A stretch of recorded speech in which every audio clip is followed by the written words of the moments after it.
Number 10. Tea. I honestly don't think I could make it through the day without a cup of tea in the morning. The Brit in me just can't do it. But I owe this to China. Specifically, I owe this to Chinese Emperor Shennong from way back in 2737 BC. Now listen to this story. Once upon a time, Emperor Shennong liked to drink hot water. One day, while out on a march with his army, they stopped to rest and catch their breath. At the camp, a servant was preparing Shennong's hot water when a leaf from a tree fell and landed in the water, turning it brown. Instead of discarding the new liquid, it was presented to the emperor, who drank and found it refreshing. Boom! Tea. While used as medicine before this in the Tang dynasty, it really became a common beverage enjoyed by many. This time period from 616 to 908 AD also saw the Book of Tea, written by Lu Yu, which contained ways to cultivate tea, tea drinking, and different classifications of tea in details. Thanks, Lu Yu.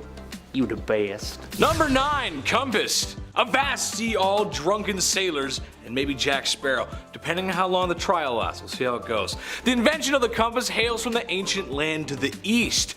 I learned again today. Who would have thought? Who would have thought? Not me. Way back in the Han Dynasty, the first use of the compass was accomplished with a lodestone. For those who forgot what that was from their grade 4 museum field trip, tisk tisk. It will be on the test later, as well as some vocabulary in English. A lodestone is a naturally occurring magnet and aligns itself with the magnetic field, brother. While only used for land at first, it wasn't long before it made its way onto a boat, where it's speculated it was traded off into the Islamic world and eventually the West. My only experience with the compass was in Minecraft, and it doesn't point north, it points to spawn. Boy, did I learn the hard way. Number 8. Movable type printing. Fun fact! The first book with a verifiable date of printing appeared in China in the year 868, or nearly 600 years before that happened in Europe. While the printing press would come much later in Europe, the idea of being able to print identical copies without handwriting began 2,000 years ago in the Western Han Dynasty. You see, before this point, if you wanted to pass on the good word of your religion, or teach somebody something, or tell somebody about the past, or give secret little I love you notes to each other, you had to either do it by word of mouth or handwriting. Gross. Then, in the previously mentioned Han Dynasty, people began stone tablet rubbing, which evolved into carving words and pictures onto a stone board, lathering that bad boy up with ink and pressing it onto paper. And boom, that's printing. But then, in 1041 to 1048, a guy named Bai Sheng carved characters on identical pieces of clay which he hardened by baking, resulting in pieces of movable type that could be stored and used again later. And now we have printers. Innovation, am I right? Number 7. Gunpowder. Okay, sure, we all know what gunpowder is and what it does. After all, what's a soldier without his blam blam? A cowboy without his big iron, or a pirate ship without cannons? I'd argue those things are nothing without that. However, I'd like to think of a more peaceful use, and not just because YouTube sweats when I bring up pistols. I remember a long time ago where my father would get a bucket from the Shmome Depot. He'd fill it up with sand, and we'd walk to a secluded part of the suburban area and launch fireworks. Sometimes we'd launch them into the streets, but that depended on how much rye he had. Depends. At least there was a bucket. Safety first, right? Well, none of that would have been possible without the invention from China. Gunpowder was invented by Chinese alchemists in the 9th century. Originally, it was made by mixing elemental sulfur, charcoal, and saltpeter, potassium nitrate. The charcoal traditionally came from the willow tree, but grapevine, hazel, elder laurel, and pine cones have all been used in the process. Number 6. Deep drilling. The province of Sichuan in ancient China, yes, like the sauce, was landlocked and about 1,200 miles from the sea. Because of that, they ain't got no sea salt. So, in order to get salt, the ancient Chinese from around the 2nd century BC developed drilling technology to get brine from deep in the earth, which naturally forms from evaporation of ground saline water. Look at that, we're all learning today. Salt is obviously quite an important resource, but the boring and drilling technology only got better and better, resulting in more and more resources to be found, like natural gas, which could be used as fuel. And in the 11th century, the Chinese had the technology to be able to drill those suckers up to 3,000 feet deep. which is pretty deep in case you did not know. Number 5. The plow. Back in the day when we started to move away from the hunter-gatherer lifestyle to more of a work the land and make a new farm lifestyle, Omari would go out into the field with his hoe and cultivate his land by hand. As you can imagine, this takes a hell of a long time, but we're a problem-solving species. That's why we got to where we are now. Enter the plow and the evolution of agriculture. So basically, you take your 2 favorite oxen and you connect them together, and you connect them to a beam of wood that shoots out behind to the plow handle and to the blade of the plow that would go into the ground and be dragged behind by the ox, breaking up the ground. All the farmer has to do is sow the seed. This simple invention changed everything, and it's still used in places where machinery is just unaffordable. Number 4. The calendar. No one would blame you if in the last 2 years you forgot what day it was. I know after spending a lot of time inside, I forgot what day it was, but every day is a Saturday when you eat spicy chicken wings in your tighty whities. Well, the Egyptians may have had one of the first calendars, and a gosh darn good one too. Their calendar had 12 months and over 300 days. The trouble is, after a while it kinda got a little inaccurate. They did their best to fix it. I mean, clearly if you look at the calendar, clearly it's the 5th of, well, I think that looks like 3 men walking in sand. And next month we have a special festival happening. It looks like it'll be a sunny day on the 12th of man with ball on his hat. Hieroglyphs are hard, man, I don't know. Number 3. Clocks. Alright, so I'm not going to sit here and tell you the Egyptians invented the modern clock. No. But they did have to tell time, and as any dad or survival guru will tell you, the most reliable way to tell what time of the day it is would be that massive floating ball of plasma in the sky, the sun. Assuming it isn't a super cloudy day or anything. The obelisks we see in Egypt were not just fancy deco pieces. They were actually sun clocks, used to see how the sun would cast shadows throughout different times of the day. They even used it to figure out which days were longer and shorter. There was an even more interesting clock though, a water clock. It was basically a stone vessel with a tiny little hole at the bottom which allowed water to drip at a constant rate. The water marks spaced out at different levels would tell you how many hours had passed. This one's good because it worked at night and on cloudy days as well. Number 2. Mummification. Welcome back to the land of the living, my friend. You've been gone for quite some time. Oh.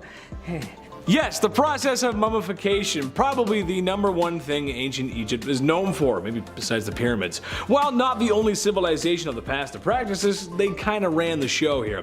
Basically, the pharaoh's corpse has to stay fresh so their soul can make it into the afterlife.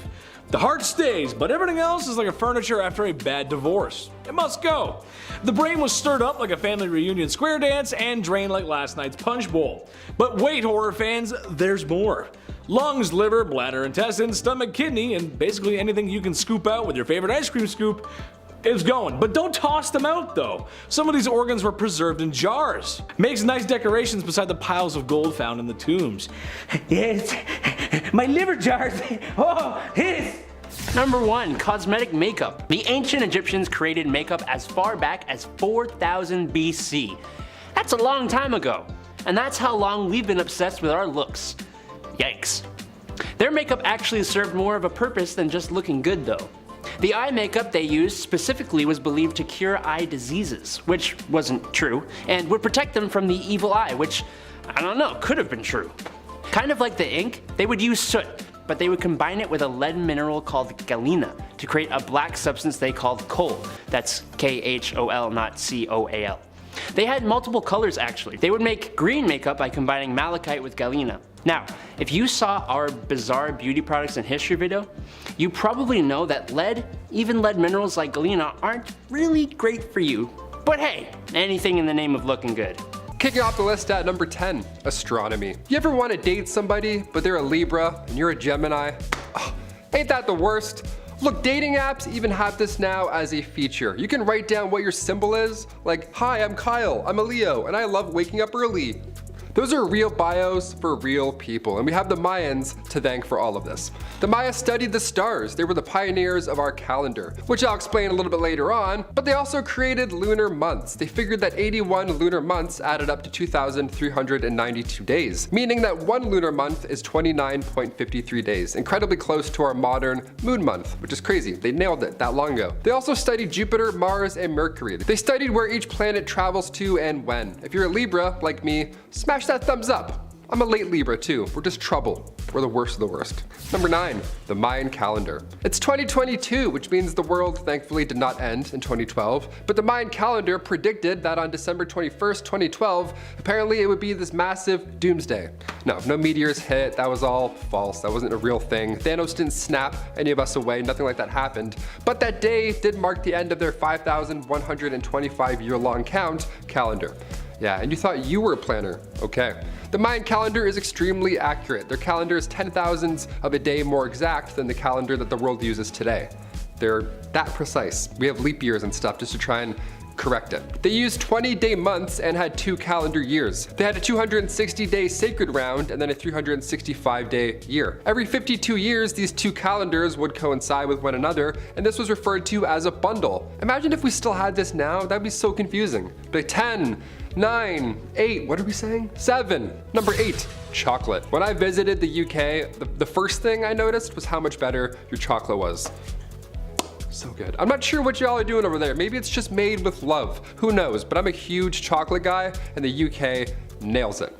Yeah, wash it down with some iron brew. Buddy, what a day. What a great day. The Mayans as well, turns out they loved chocolate. The Olmecs of Mesoamerica figured out how to consume chocolate, but the Mayans made it beautiful. They added some spice to it, literally. The Mayans would mix chocolate with water, chili peppers, and honey. They would make a spicy drink. Are you into this idea? Is this making your lips happy right now? Spicy chocolate drinks? My tummy can barely handle a pumpkin spice latte, let alone a Mayan milkshake. No thank you. Number 7.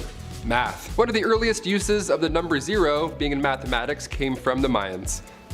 Thanks, awesome. They were super advanced in their mathematics, I would say for their time, but no, in general they were advanced. We're still trying to understand how they achieved what they did without calculators. It's impressive. They drew complex hieroglyphs on long strips of paper made from fig tree bark. They didn't have much to work with here, yet somehow it was still enough. The Maya numerical system only had 3 symbols. This was long before Bedmaz was born. They had 0, 1, and 5. That's it. You could literally count on one hand. There's a shell shape, a dab, and a bar. These numbers went from 0 to 19, and then they would count groups of 20. By time 36 BC rolled around, the Maya were introducing the concept of 0 into their numbering system. Thanks guys. I failed math twice because of those zeros. Cheers. Number 6, glyphs. Glyphs at number 6. 6 glyphs. One of the most advanced forms of writing when it comes to all these ancient Americans, the Maya were the most ahead of their time. They invented the glyph, which are these symbols that represent a word or a sound. Like anything else in this civilization, it's beautiful to look at, of course. The Maya used around 700 different glyphs. They're detailed, they're beautiful. A good amount we're able to translate today, but there's still a mysterious chunk that we're trying to figure out. The earliest glyphs engravings go back to the 3rd century BC, meaning that the Maya are the pioneers of writing in Mesoamerica. There are only a few civilizations where writing naturally occurred. The Mayans, ancient Chinese, and the ancient Mesopotamians. Number 5, Iron Pillar. The Iron Pillar of Delhi is, well, it's pretty self-explanatory actually. It's an iron pillar, which is more than 1,600 years old. I leave my bike out in the rain for like 3 days and it's a rusty pile of junk. But this thing has been out in the open for all those years and it never gained a single speck of rust. How the heck is that possible? I don't know. None of us actually know. Some people think it might have to do with the climate in Delhi, as if it was just in the perfect spot to not rust. But then others think it has to do with the phosphorus and absence of sulfur and manganese in the iron, plus its size. I don't know, my pea-sized brain won't be able to tell you the answer, but it certainly is a puzzling one. Number 4, Chinese seismoscope. At first glance, I can confidently say that I would not assume this was the seismoscope. It was basically a big old pot with a bunch of dragons around the outside that would symbolize each direction on a compass. And when an earthquake would happen, the dragon that represented the direction the quake came from would spit out a ball into a bronze toad's mouth. Now, apart from bronze dragons spitting balls into bronze frog mouths, this is an extremely sophisticated device. And absolutely no one knows how it works. We have guesses about what could do it, but this thing can detect the direction of earthquakes 400 miles away. That's insane. And they still made it into a work of art. I am impressed. Good show. Good show. Number 3, Antica Theorem mechanism. I kinda hate when people think complex things in history had to be because of aliens. Just because these people were ancient does not mean that they were stupid. They just didn't have the vast amounts of shared knowledge we have now. Then you show me the Antica Theorem mechanism and all I can think is aliens. This thing was probably built around the 2nd century BC, and it had the capability of calculating and displaying things like the phases of the moon and the lunisolar calendar, which is just crazy. We know that people did study that, and gear-based tech like this had actually been a thing for a long time before it. We think of computers as modern things, but there were machines capable of doing calculations before electricity and computer chips. Some of us have to start giving these ancient civilizations more credit instead of just jumping to aliens or to time travel. Number 2, Roman Dodecahedron. Dodecahedron. Dodecahedron. Dodecahedron. Dodecahedron. Oh, what? Oh yeah, sorry, I got a video to make. Here, look at this thing. This is a Roman dodecahedron, and guess what? We have absolutely no idea what it's supposed to do. But we do know that Europe has tons of these, and they all date back to the Roman era. Like all dodecahedra, it has 12 sides, and each side has a differently sized hole. They also have strange bulbs on each corner. They would range in sizes too, being anywhere from 4 to 11 centimeters. I'm honestly stumped about what it could be. People have theorized they could be paperweights, toys, candle holders, dice, or even a thing used to measure finger sizes for rings. Let me know what you think it could be. Number 1, Easter Island. If you thought this point was going to be about the huge statues on the island, well, think again. While those statues are a mystery all on their own, this point is actually going to be about Rongo Rongo. What the heck is Rongo Rongo?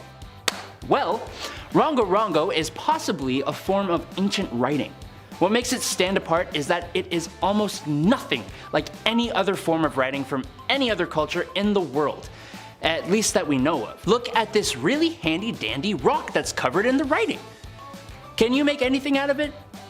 Apparently, the symbols are based on Polynesian religious motifs. My brain is just a smidge too slow to get any kind of information out of it. It just makes me really wish I had a secret language, you know? Alright bees, what did you think?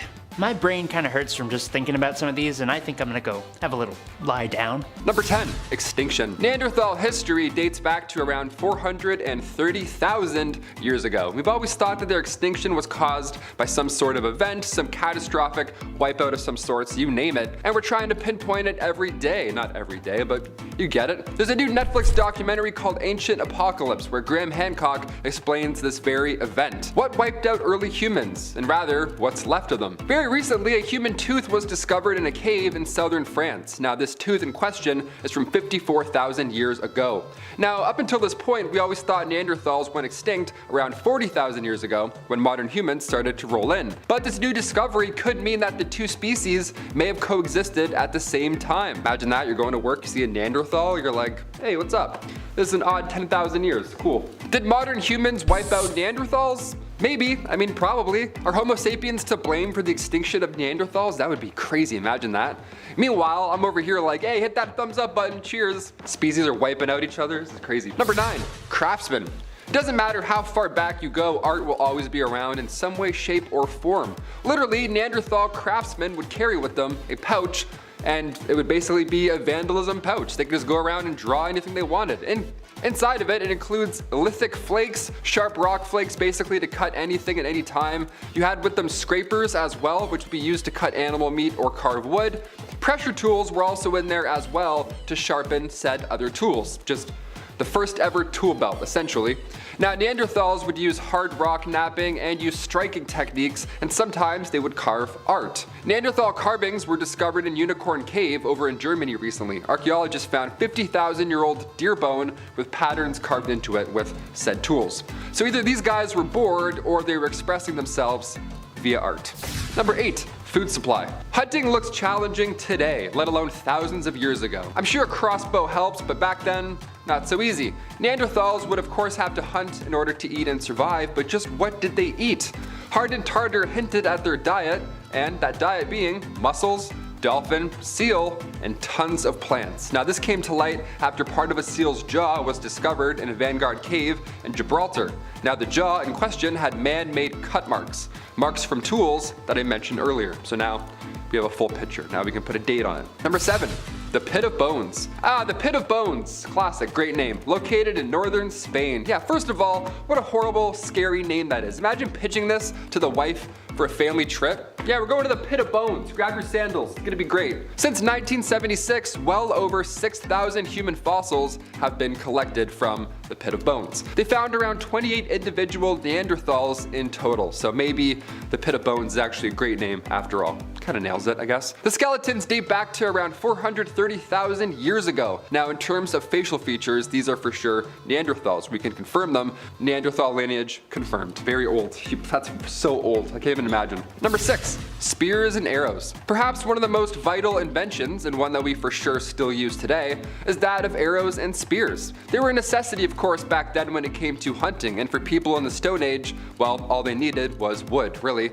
They would carve a leaf shape or a triangle at the tip, our modern day arrow, and they were used mainly by raiders or barefoot hunters. But when it came to hunting, you didn't want to get too close to your prey, right? Or else the wrong team would be claiming victory and then eating the other for lunch. So their solution was to throw these spears, or make really tiny ones.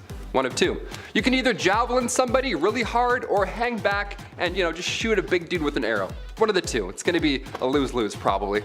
The oldest bows in history are from 9000 BC. Can you believe that? And they're home guard bows. And they're found in Northern Europe all the way from the Mesolithic period. The oldest spears, however, they come from Germany around 400,000 years ago. They're actually the oldest wooden artifacts in history. Imagine being the first person to make a spear. Forget iPhones. A spear? Buddy, you're a genius. Number 5. Google Glass. Smart eyewear technology. That's cool. You want to feel like Tony Stark? Sure, I get the idea. Ideally, when it's worked out, this pair of shades can make you a little bit of a superhero, okay?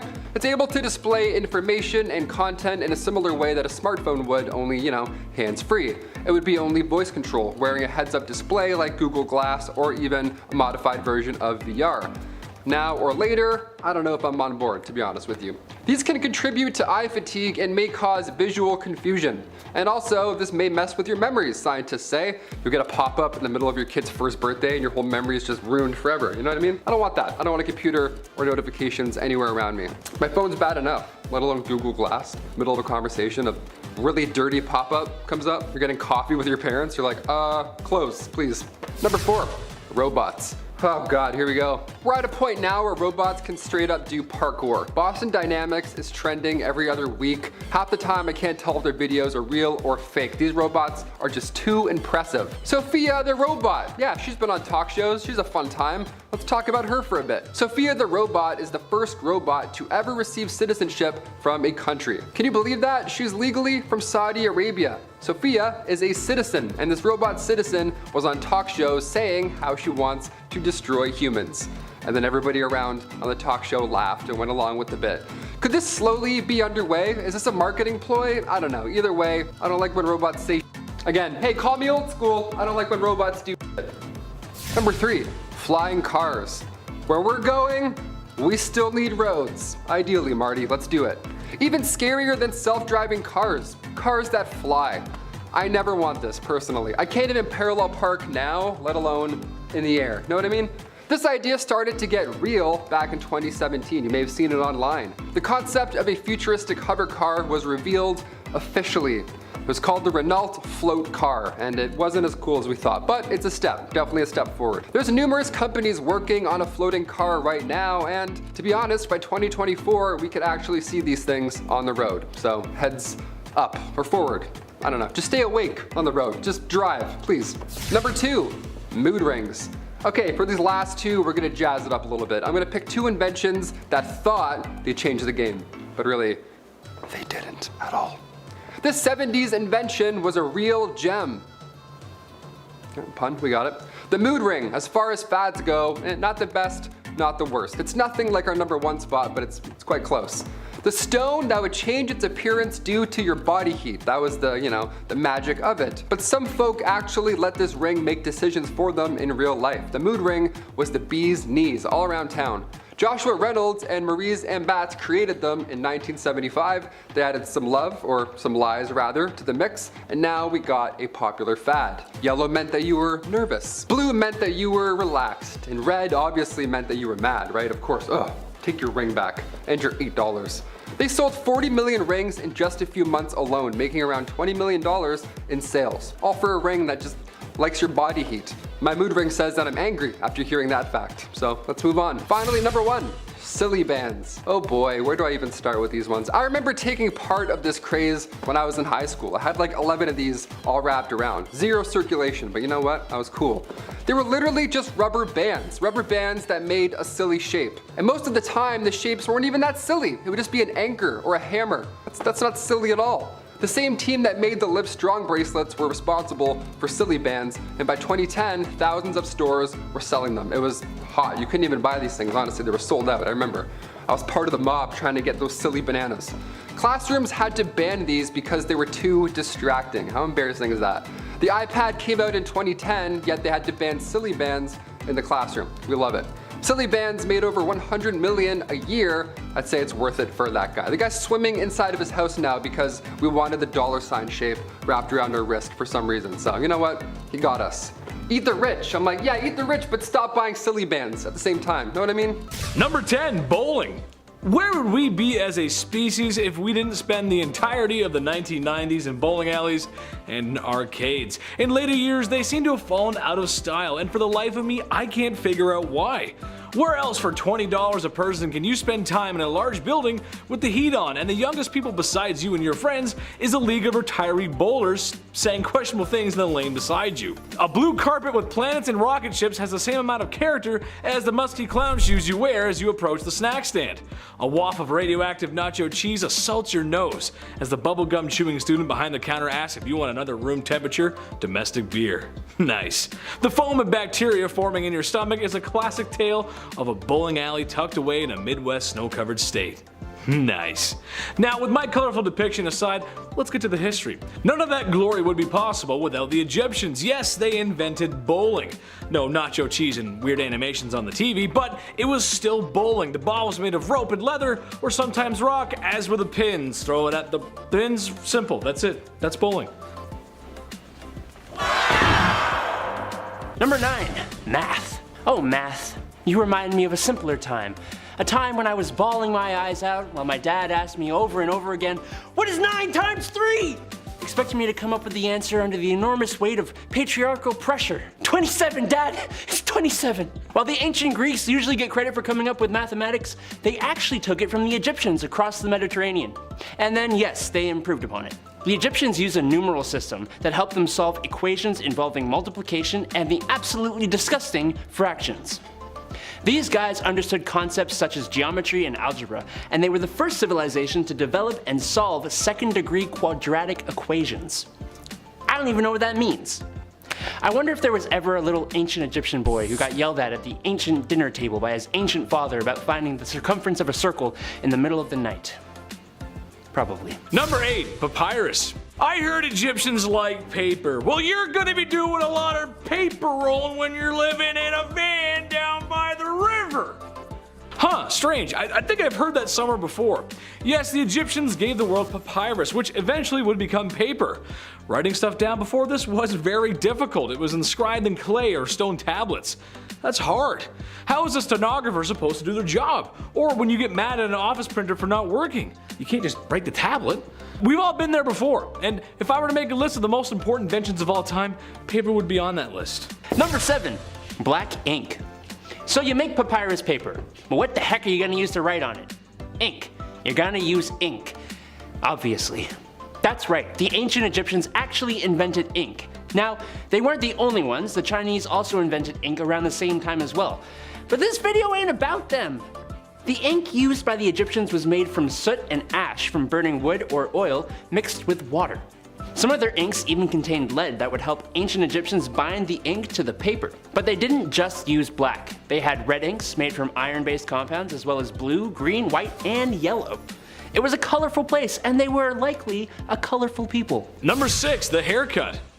A little off the top, Ramses. Honestly, it's time for me to get a haircut too. Is there any mommy out there willing to cut a blue-eyed boy's hair? I wish. I could go for some home cooking too. Anyway, I digress. Yes, the Egyptians very well may have invented the haircut, or at least regular grooming practices. Having long hair just wasn't in their culture, and honestly, in the hot sun and sands of Egypt, can you blame them? I don't think so. When I was younger, I used to have my head shaved. I thought it looked good.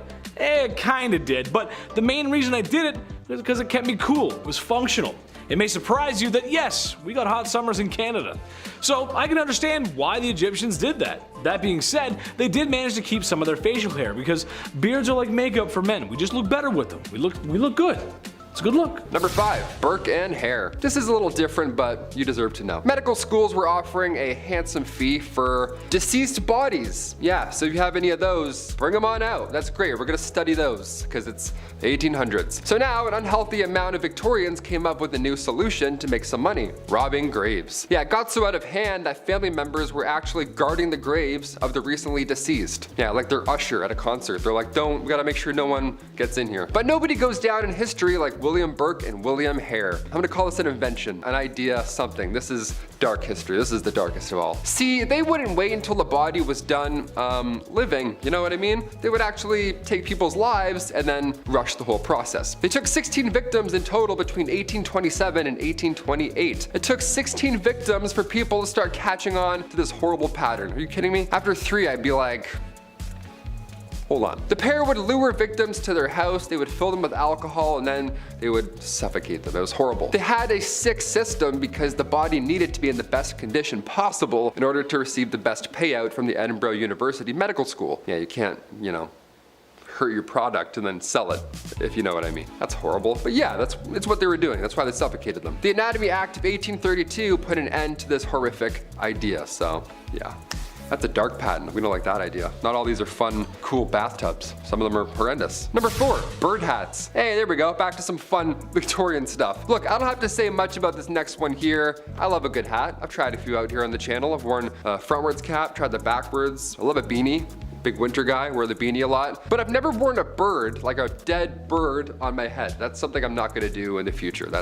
Spoilers, I'm probably not gonna go that route. Taxidermy was a hot topic back in the 1800s. Folks would rock the beaver bowler hat, and it was considered fashion. And to be fair, who am I to judge, right? It was a dangerous trend long term. Conservationists were saying that around 67,000 species of birds were all at risk of extinction due to this fad. So yeah, fidget spinners are a little nicer now than putting a dead seagull on your head and being like, hey, Merry Christmas. Number 3, holiday cards. Speaking of, today these holiday Hallmark cards, they go too hard, right? Like a little bit too much. Give me a blank space, I'll write some stuff and we're good. Don't give me this haiku, what? So specific. They have a card for everything. Birthdays, weddings, your stepdad's uncle's name's day, whatever. They have everything covered and it's great. Back in the 1800s, these holiday cards, they were brand new. This was a brand new idea. Nobody knew what to write or say or even draw. So they'd end up giving these artistic, sentimental scenes. It's literally a frog in a top hat riding a bike. It's like a carrot with a face. Haunting image really to receive on Christmas, but it's the thought that counts, right? So you'd see it and go, thank you so much. I'm gonna put this away forever. And number 2, servant stairs. Yeah, believe it or not, stairs were a common danger in the 1800s. I'm somebody who falls upstairs constantly. I fall upstairs, yeah. I have these big boots. Can't even walk in them. It's like Iron Giant over here. Houses were thrown up back then comedically fast. There wasn't a Mike Holmes on home situation. There wasn't even a building inspector that made sure, hey, things are safe. Servant staircases were also even smaller and they had less care. They were out of sight, built into narrow walls, often missing steps and cutting corners. That plus a tray of hot soup, it was next to impossible to move around without something horrible happening. And there were a lot of fatalities in these small staircases. Even today, around 12,000 people die falling downstairs a year. So hit that thumbs up and watch your step. Number 1, toilet troubles. Now the 1800s, it was a little dirty, a little nasty. You got water rocking around, splashing everywhere. You got mold growing out of your floors now. It was unsanitary to say the least. But it was also dangerous in ways that you wouldn't necessarily expect. One of the greatest 1800s inventions was the bathroom. Yeah, just gonna go take a number 2. What a brand new idea. But it took a few tries to figure out the whole, methane gas situation. Yeah, spontaneous combustion of the bathroom was weirdly common back in the 1800s. Flammable gases like methane and hydrogen sulfide, well, they would build up over time with human waste. And human waste would build up in the sewers and eventually back up into your homes. Next thing you know, you're lighting a candle and your bathroom's blown to smithereens. It's gone. And it smells terrible. Couldn't imagine a worse way to go, really. Do you want to see some strange inventions from the 1900s, from the 2000s? You want to go back in time? Tell me what you want to see down below. I'll take a peek and then, I'll do some of them. I won't do all of them. Some are kind of weird. You guys give some weird suggestions sometimes, but, Number 10, Greek fire. You know what's scary? Fire. You know what's even scarier than that? Someone who can shoot streams of fire at you. While some people love the smell of napalm in the morning, they are usually the people doing the firing. And it wasn't just shirtless Americans who did the firing, no. Somehow, the ancient Greeks also used a proto-napalm that would be used against other ships in naval warfare. The substance would apparently cling to flesh and was impossible to extinguish with water. What puzzles us is that the recipe for Greek fire was never told to anyone. It was a secret on the same level as the Krabby Patty secret formula. People have experimented with different ingredients that the Byzantine Empire had access to. The Mythbusters, my favorite scientists, used naphtha, which is made from a light crude oil, mixed with pine resin, and they burned down a ship in a few seconds. I'm sure at the time, people thought that those who used Greek fire were wielding the power of a god or something. Number 9, Damascus Steel. While off on the Crusades, a lot of Europeans came into contact with things they'd never seen before. Spices, for example. Please cut it with the bland food, guys, please. Another thing they saw were warriors who wielded blades that could slice through floating handkerchiefs but also bend to ridiculous degrees without breaking. These blades were made from what was called Damascus Steel. But for some reason, we actually have no idea what these blades were actually made of, or what the process for making it could even be. Some people think it could have been made by mixing iron with plant matter, which could have given the kind of flexibility I'll never have. But we don't know what plant matter, and we don't even know for sure that's how it was done. Best guess is that it was made of crucible steel, which, can I just say, sounds really cool. But that's just a theory. Wait, that's the wrong channel. Number 8, the Voynich Manuscript. This may be a little bit insensitive of me, but the drawings in the Voynich Manuscript kind of look like the same things I used to doodle in my notebooks when I stopped paying attention in class. I definitely never wrote like that though.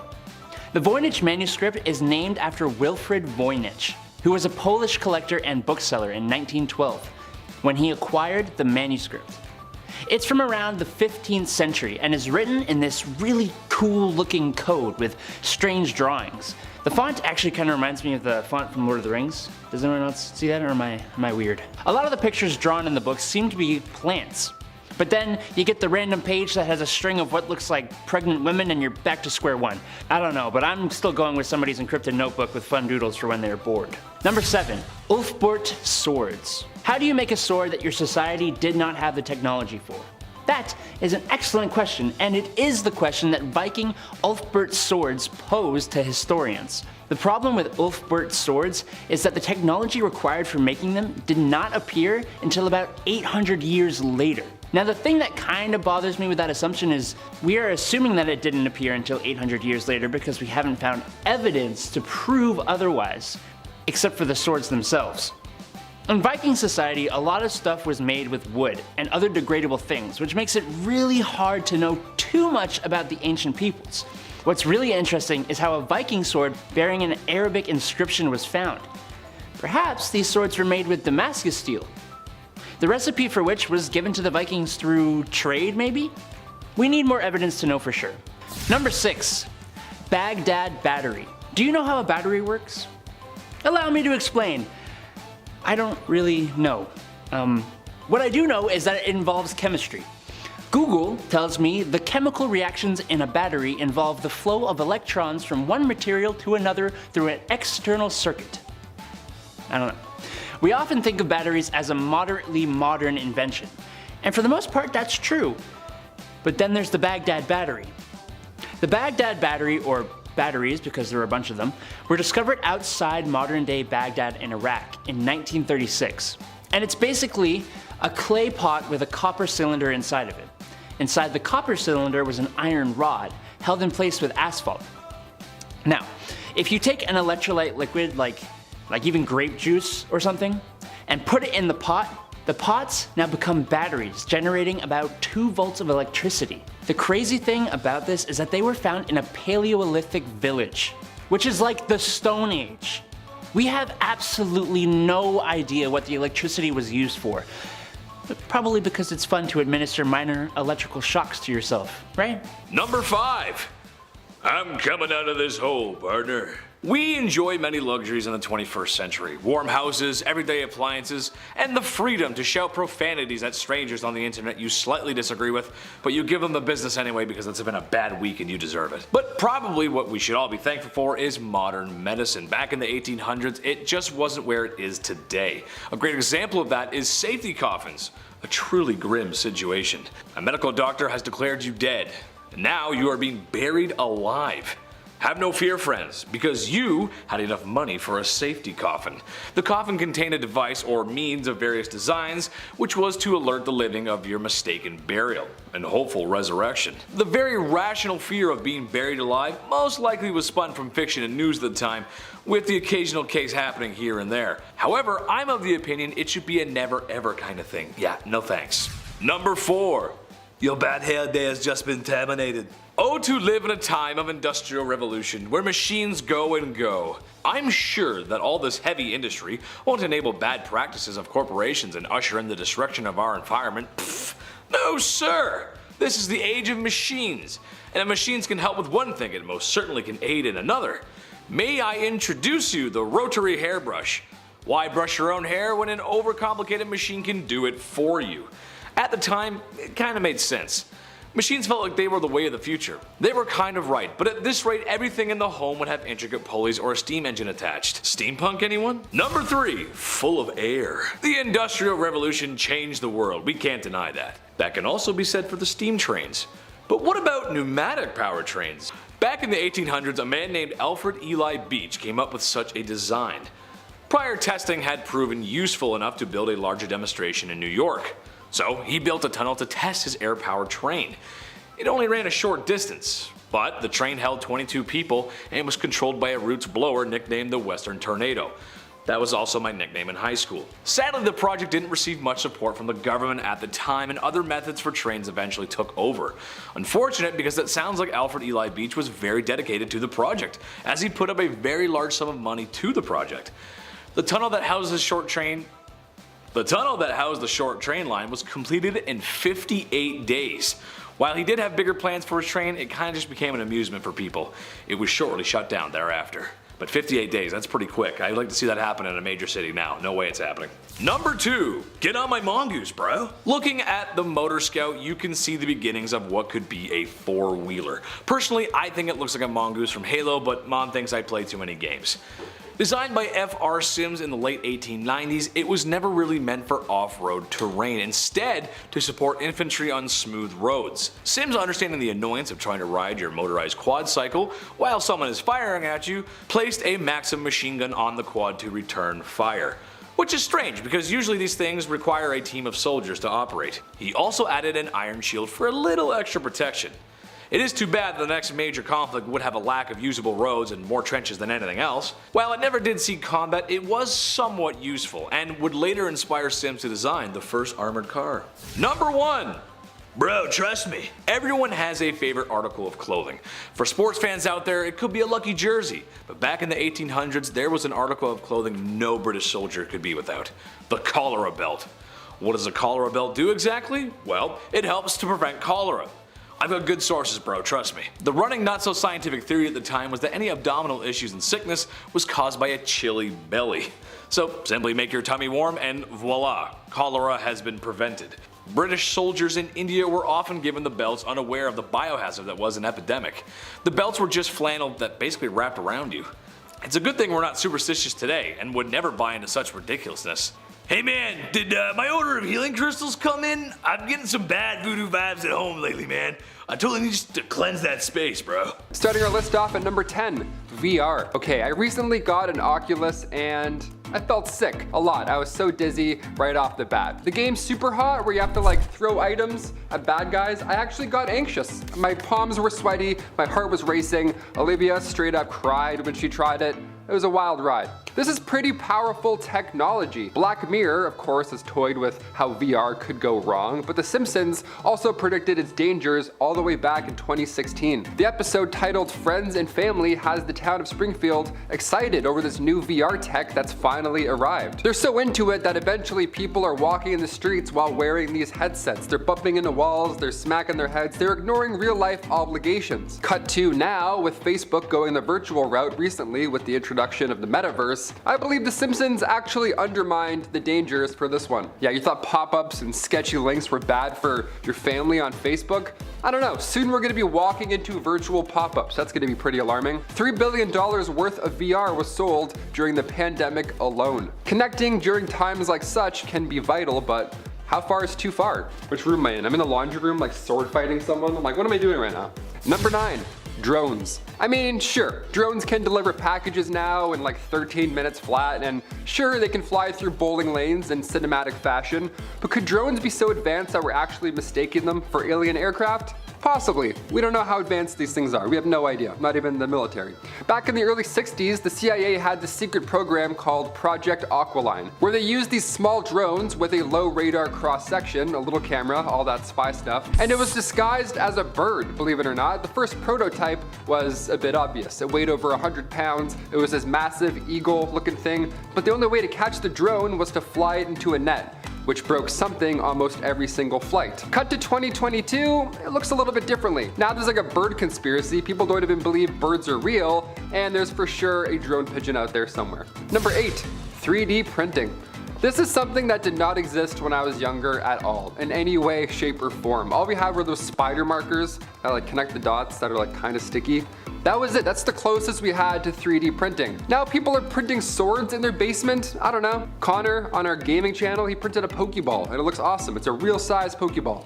Now he has one of those because he printed it. It's becoming increasingly popular as they're becoming more accessible. Unlike the traditional printer, 3D printers are able to print and create these three-dimensional objects on the spot. It's fascinating how fast it works. This technology is continuing to advance, and some printers now have capabilities of printing out food and even organs. So that's great, but again, where is this all going? How far are we gonna go? Sounds like it's a kind of a bad idea. It feels good, but so does everybody in the first 20 minutes of a Black Mirror episode. Know what I mean? It's like, oh, this technology is fascinating. Then they're like stuck in some virtual matrix for 40 years. Number 7, smart TVs. Survivor season 42, episode 5. That's it, that's how easy it is right now. That's where we're at with technology. Remember TV guides? That's gone. Ask your parents about TV guides. Just watch the trauma return in their eyes when you ask them that one. I didn't know this was something that people were worried about until I looked into it. I love my smart TV. It's got all the apps. I can speak into the microphone instead of using the terrible primed search function. I don't need cable as well. It solves so many problems and the picture is great, but not everybody feels so on board with these smart TVs. Apparently smart TVs are so smart now that they're also keeping tabs on users' viewing habits, which viewers are worried will somehow allow criminals to hack in and then steal their personal information, which more than fair. This is a new technology. I have no idea how to do it. My dad has no idea how to use smart TVs. Oh my God, that's a nightmare all the time. There might be something that I'm missing, but do I want to find out? No, I don't know. Imagine someone hacking your TV in the middle of the night. Anonymous just appears. That'd be so haunting. I would not want to get out of bed. Number 6, self-driving cars. If you own a Tesla, first of all, nice.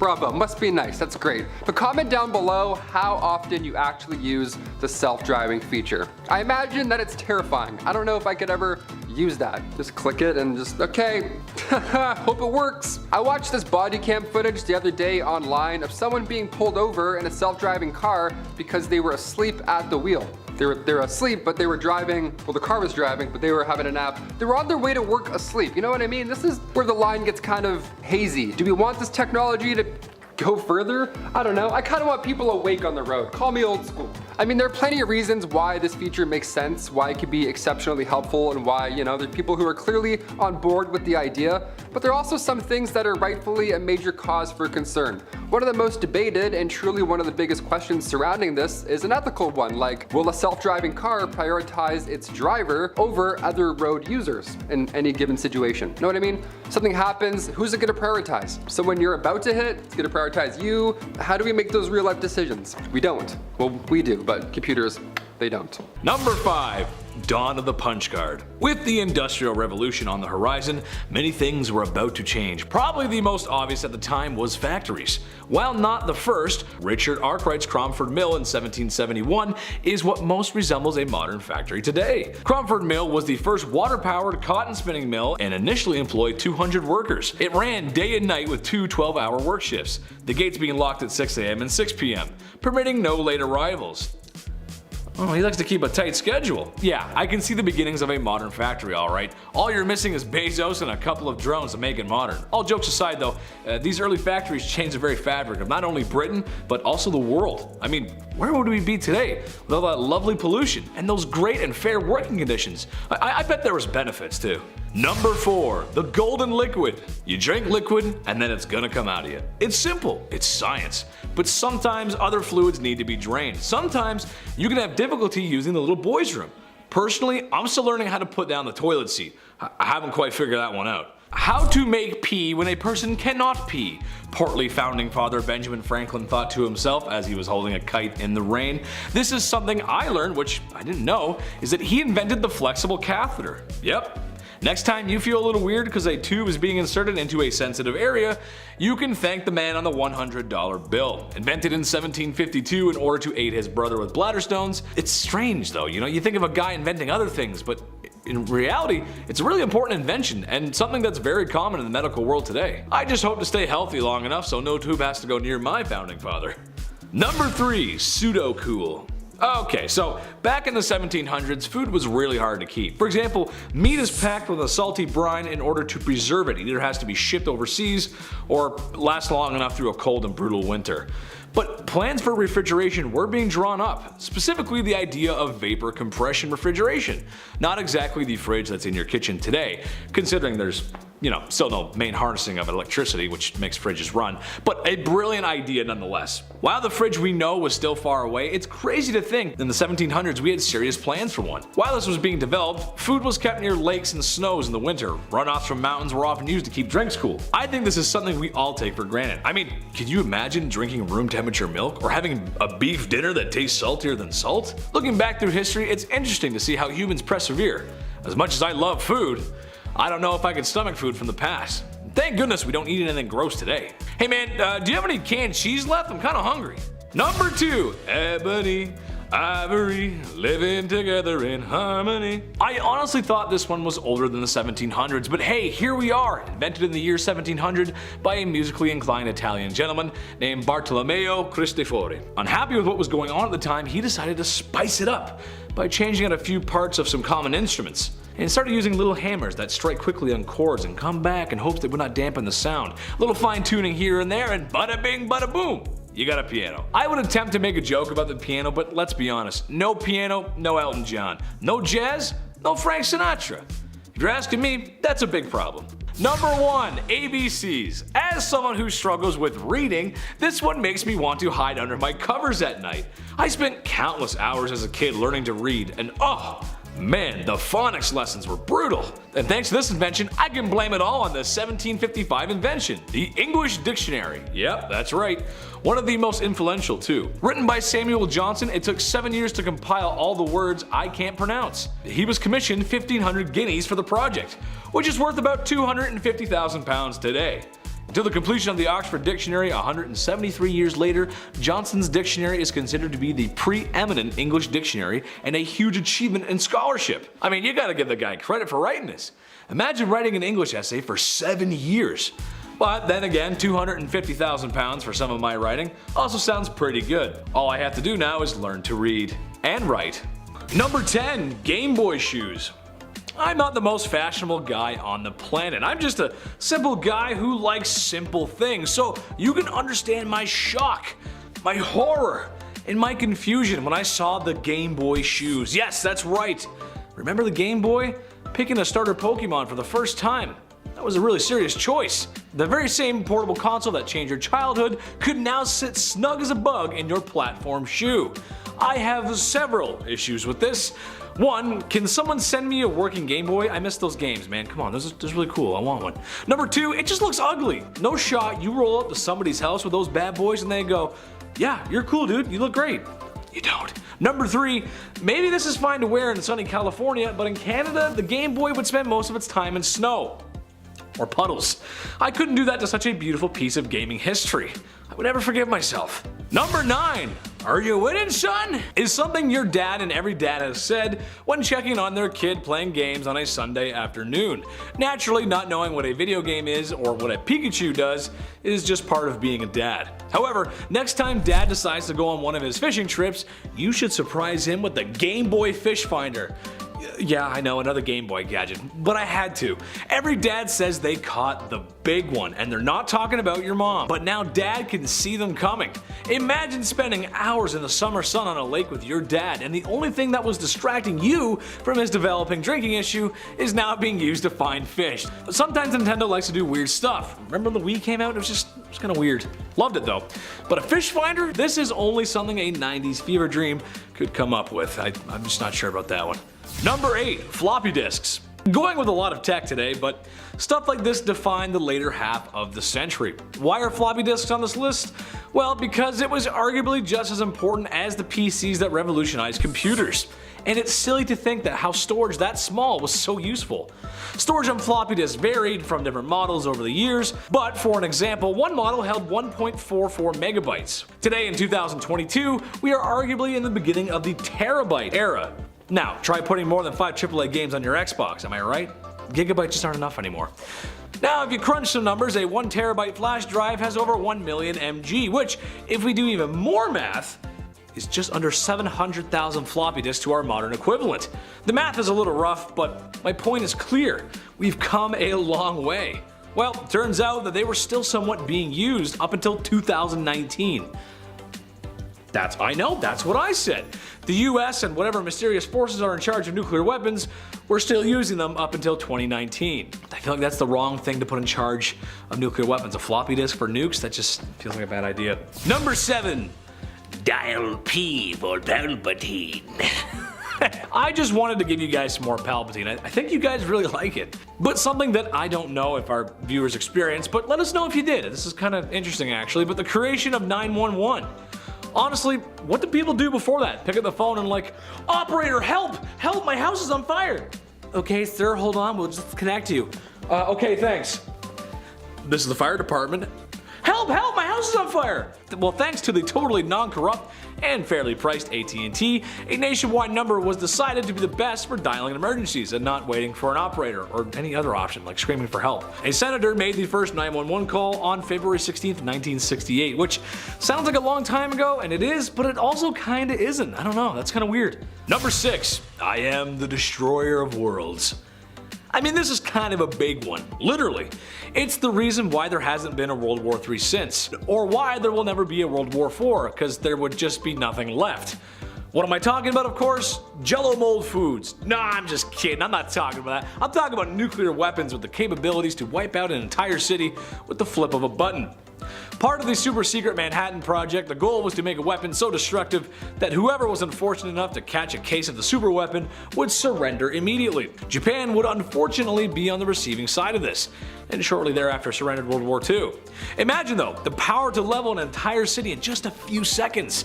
It's something unthinkable just a few years before. Some might even call it an act of biblical proportions.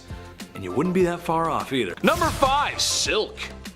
I, for one, was always too broke to afford silk, especially after fireworks. Those bad boys are super expensive. Silk was an important thing in ancient China for the main reason that they invented the process of harvesting silk and were keeping it an ancient Chinese secret. Now, when you have a stockpile of a very valuable raw material that nobody else can get their hands on, and you have a stockpile of the finished product of which is a quality of clothing no one else can match, well, you're gonna be quite wealthy. Well, I don't need to pitch this in the Shark Tank. It's time to start selling and trading, and that's just what China did. This was a very profitable trade, so it got its own road, or roads. The Silk Road wasn't just one. The people who were buying from China loved it so much they wanted their own instead of paying exuberant prices. But it took them a long time to figure out what the process actually was. They thought it grew on trees. Comes from Number 4, acupuncture. Have you ever had acupuncture done? Have you ever had acupuncture done? I've done. Neither have I. Let us know in the comments. I want to know if it actually works. When I was looking up this topic, it was called pseudoscience and said that there was no actual scientific proof that it works. Whether it does or doesn't, the practice of acupuncture is ancient. We know this from a less ancient book called the Neijing that was written around 305 BC to 204 BC and was the earliest book of Chinese medicine we know of. It was also called the classic of internal medicine of the Yellow Emperor. Who was the Yellow Emperor? Well, that would be Huang Di, whose period lasted from 2697 to 2597 BC. And this guy, this emperor, revolutionized the practice of acupuncture. So all of that was a very long-winded way of saying that acupuncture as a practice has been around for more than 4,722 years. Look, writing videos is hard, okay? Just give me a break. Number 3, earthquake detector. Earthquakes are a big problem. It's an issue in California as they're still waiting for the big one. It's a problem in Pokemon, when the gym leader I thought was going to be easy surprised me with an earthquake and like one-shots my team. And it was a problem in ancient China. I've already experienced one before myself in real life, and if I had to describe to anyone what it felt like the ground was a waterbed. Some of you are probably not going to know what a waterbed is, but that's what it felt like. Well, it was so much of an issue that Zhang Heng made the groundbreaking invention of a seismometer, a device that can detect ground movement. It can't predict them, but it can tell you where they're coming from, using vibrations and tiny balls that would fall into frog-shaped cups depending on which direction it was coming from. Something that goes hand in hand with the compass from earlier. Interesting. Number 2, beer. First tea, now beer? Oh, wait, no. First beer. The earliest recorded consumption of beer was in China 9,000 years ago. I could kiss these people. 2 of my favorite beverages. That's it, I'm moving back in time to ancient China. Only this beer wasn't exactly the same as the kind of beer we would think of made of barley. They used rice, hawthorn, honey, and grapes to make their beer. This 4 or 5% alcohol was mentioned in inscriptions from the Shang dynasty, so that would be 1600 BC to 1046 BC. But pottery from around 7000 BC contains traces of this same kind of alcohol. That's before even the Egyptian pharaohs. And 3,500 to 4,000 years before the Sumerians created the Western modern-day interpretation of beer. The liquid was known as zhu in Chinese and is often used as a spiritual offering to the heavens and the earth or to ancestors. And you know what? It still is, baby. Number 1, paper money. The Jiaozi currency was the first time in history we used paper money. The stacks, the wad, the dough, the shkarol, the Benjamins, the Bordens, dead presidents, and the bread. There's no greater feeling than walking into a mall with a wad of cash, is there? JCPenney, here I come. Well, we have ancient China to thank for that. Well, sort of. Coins and metal were still more common and used for hundreds of more years before we started printing. In reality, the paper makes more sense. Before printing, coins could have been manipulated into making doubles or counterfeit. There wasn't a press yet, but with paper, it could be issued certain identifiers and used for certain things. The problem with the Jiaozi money is that it wasn't backed by anything, so it did cause a little bit of what my generation knows too much, inflation. Number 10, steel cage match, brother. Okay, so it's the early 1900s and you're living in a rapidly growing city. Towers are popping up everywhere, and that means that there's less space for you and your baby to play in. Only if there was a way my baby could get fresh air and sunshine. Meet the baby cage. Yeah, a small metal cage with a tiny mattress for your baby. The said metal cage is suspended on your windowsill, making the baby suspend multiple stories above ground level. This is just a great idea. The idea behind this terrible idea was that the babies need fresh air and sunshine. Providing them with such was thought to improve their immune system and make them healthier.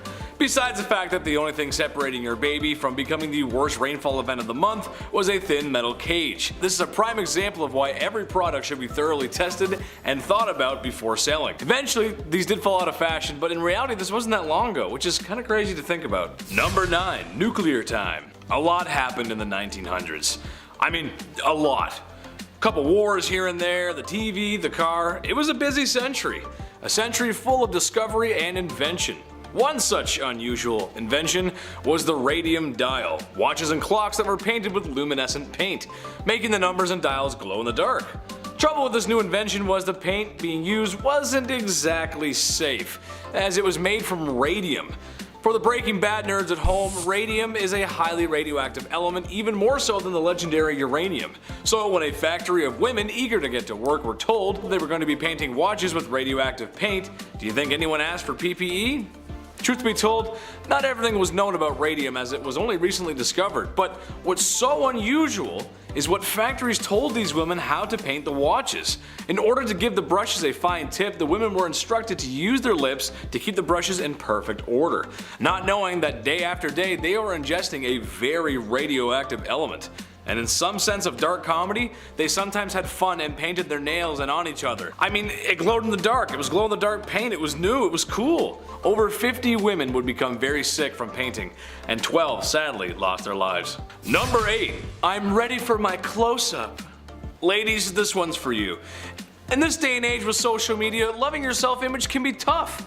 There's tons of things that makeup companies and media do to make you want to be the people they want you to be. If you buy said product, of course. Well, I'm here to tell you that you don't need all that. You're gorgeous just the way you are, and lately, honey, you've been slaying it. However, this marketing manipulation isn't new, and in the past, most certainly wasn't very subtle. Introducing the Beauty Micrometer, the latest from How to Horrify People Daily. It was actually invented by the famed beautician Max Factor Sr. Hell of a name. This steel cagey device was placed over a poor woman's head, to then mathematically calculate the flaws that would be adjusted using makeup products. Obviously these are no longer around, and for good reason. I don't even have a joke for that one, that's just weird. Number 7. Back to the future. During the technological boom of electronics in the 1980s, there was one invention I think is really unusual. Computers, camcorders, and even home video game consoles were becoming commonplace all over the world. People who are familiar with retro Nintendo consoles are familiar with the likes of Super Mario Bros., The Legend of Zelda, or Contra. You may even remember a certain gaming accessory involving a laughing dog every time you miss a duck. What 80s kids might not remember is the Konami Laser Scope. Similar to Nintendo's Zapper, but with two key differences. 1, it's a headset instead of a pistol. 2, it's voice controlled, meaning when you come across enemies in game, you have to shout fire to fire in game. The Konami Laser Scope was bold and tried to be ahead of its time, but when taking a good look at it, 1, it makes the user just look ridiculous, and 2, it doesn't work. Reviews for the headset are not favorable and just defeat the purpose of using a headset.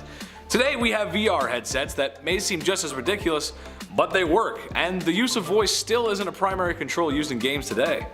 Number 6. Battleship Woodchip. This is one of my favorites. Okay, hear me out for this one. Back in the 1940s, there was a really super not very fun expensive war happening. Germany, Japan, and Italy needed to go into the timeout corner. But after a while of people trying to put each other in the timeout corner, things were getting super expensive. World War II was fought on all fronts, land, sea, and air. The sea being a key part to the war victory in the beginning of the war. Literally tons of war goods and ships were being sunk by German U-boats every day across the Atlantic. So, in order to cut costs, what if the ships were built out of something cheaper, but just as tough as steel? Concrete, right? Nope, I bet you weren't thinking ice. Or more specifically, sawdust and ice mixed to form pykrete. Testing with pykrete had gone so well that in a super secret general meeting, pykrete was presented, shot at in the meeting, ricocheting a bullet causing another general a flesh wound. Having its defense capabilities proven in the war room, Operation Habakkuk was greenlit, and the Allies were planning on constructing an aircraft carrier made out of ice and sawdust to help thwart the German U-boats. However, this was scrapped, as a boat made of sawdust and ice would really not be much help against a German U-boat. Plus, where do you sleep? Can you cook on there? Way more questions than answers. Number 5, rubber. Rubber is a fundamental. I mean, sure, the long-term effects for rubber are questionable in turn. Now we have literal pits full of tires, but where did it all begin? And why? The Maya created art, they looked to the stars and made calendars, but what did they do when they wanted to have a good time? Mayan meals were composed of maize, squash, and beans, with tons of crops. Turns out the Maya were the ones who created elastic, long before Mr. Goodyear over here. They made elastic from latex by mixing it with other plants. They really created bouncy balls, if anything. They took latex from trees and mixed it with vine juice. This was around 1600 BC, and you can't invent rubber balls without creating some. Number 4.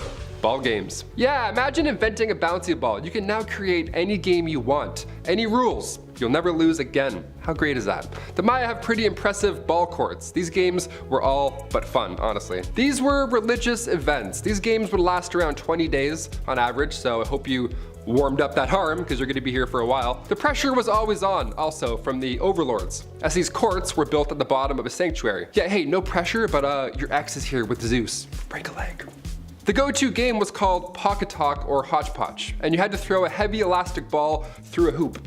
Instead of fist bumping at the end of the day saying good game, good game, good game, the losing side would either 1, not survive, dark, or they would have to give over all of their belongings, which also sucks. Yeah, a 20-day game, and then you'd lose all your stuff. That's horrible. What a horrible month. Number 3, art. Of course, we have to mention art. I'm not saying the Mayans invented art by any means. Each of these ancient civilizations had their own way of expressing the afterlife or life in general. Art was just everywhere. The Mayans specialized in decorating stone landmarks. There's only a handful of woodcut art pieces, but the most popular are these stone pieces from Copan and Corregua. They're extremely complex as well, obviously. Look at these. Rock climbers couldn't even get their fingers in these grooves. You know what I mean? Like, that's crazy. Yet somehow people made them. These zoomorphs here are giant rock sculptures created in the shape of animals, which are always fun. And of course, the Mayans are also famous for their wall paintings dating back to 200 BC. One of the most well-preserved is at Bonampak. Look at this. This is incredible. We often look at Egyptians and their art, but this is incredible too. Often overlooked. Number 2. Laws. The Maya made their own ball games, they made their own rules, they made chocolate their own way, but they also created law and order. In a time where food and shelter was sparse, you would think it would be a lot like the Dark Ages, just a bloody mess, you know, full of thieves and bodies and bad stuff everywhere. Well, when you're the first civilization to create the death penalty, everybody is pretty well behaved afterwards. More than fair. Yeah, fair. Taking the life of others was uncommon because of these harsh laws. I mean, you remember how those ball games would end, right? Yeah, imagine crimes. If you were to take the life of another, say you lost a ball game, all your goods are now gone, you react in a horrible way, well, who comes knocking at your door asking questions? Who says you're now a suspect? Sherlock Holmes? No. Say you live with somebody and they commit a crime. Well, not only are they now gone after they get caught, but the victim also gets your land. They get all your goods, cattle, your home, everything. So whoever lives with you as well, you better pack your rubber balls. You're out of here. You don't live here anymore thanks to Good Game Gordo over here. I'm glad certain things stuck around, like the law and order part, but imagine being evicted because your roommate stole some beans. God damn it, Craig. Don't do that. And finally, number 1, the underworld. Also referred to as the place of fright. Okay, save the best for last, we love it. Xibalba comes from Mayan mythology. Overseen, of course, by the Mayan death gods, Xibalba came to be in the 16th century Verapaz. The entrance to such a wonderful place was in the cave of Guatemala. So, splunkers beware if you're putting that on your agenda, maybe avoid this one. Caves in Belize are actually known as the entrance to Xibalba, these water-filled caves again, and they span as far as 300 feet. That's a massive, evil front door you want to avoid right there. But you can't just grab a snorkel and frog kick your way to the underworld. It's not that easy. According to ancient Maya scripture, the Popol Vuh, this path once filled with dark obstacles, and when I say dark obstacles, I mean dark. I'm talking a river filled with scorpions and blood, combined with houses littered with bats and pure darkness. It's not easy to get through. It's like those haunted houses in Niagara Falls. It's really scary. This is why you don't cheat in Mayan ball games. You end up here. Do you want to be here? No. In fact, if you cheat in Monopoly, I believe you also end up here. Yeah, I'm talking to you, Stacy. Don't cheat. Kicking off the list at number 10, burials. This list is full of interesting objects that Neanderthals created, like tools or weapons, that kind of stuff. But the idea of burying your loved one after they've passed on, well, that had to start somewhere, didn't it? Ancient Egyptians arguably did it the best. The rich were buried with their treasure and goods because they believed that death on our world was just the start. There was another life afterwards, and they would take their treasure and good stuff with them. Bye. Not leaving anything for you, I'm taking all this with me. Neanderthals didn't figure out how to build tombs yet or how to rule for decades. Studies done in Western Europe suggest that Neanderthals would sometimes bury their dead and leave flowers. Flowers or a grave marker of some sort. Pollen was found in northern Iraq's Shandir caves. Shandir cave is a staple when it comes to Neanderthal history, and the fact that flowers were found in the middle of a cave system, some humans and emotions are definitely at play here. This was symbolic thinking. The weather didn't make it easy to collect flowers as well. Loved ones passing during an ice age? Yeah, I'll never complain about an outdoor funeral again.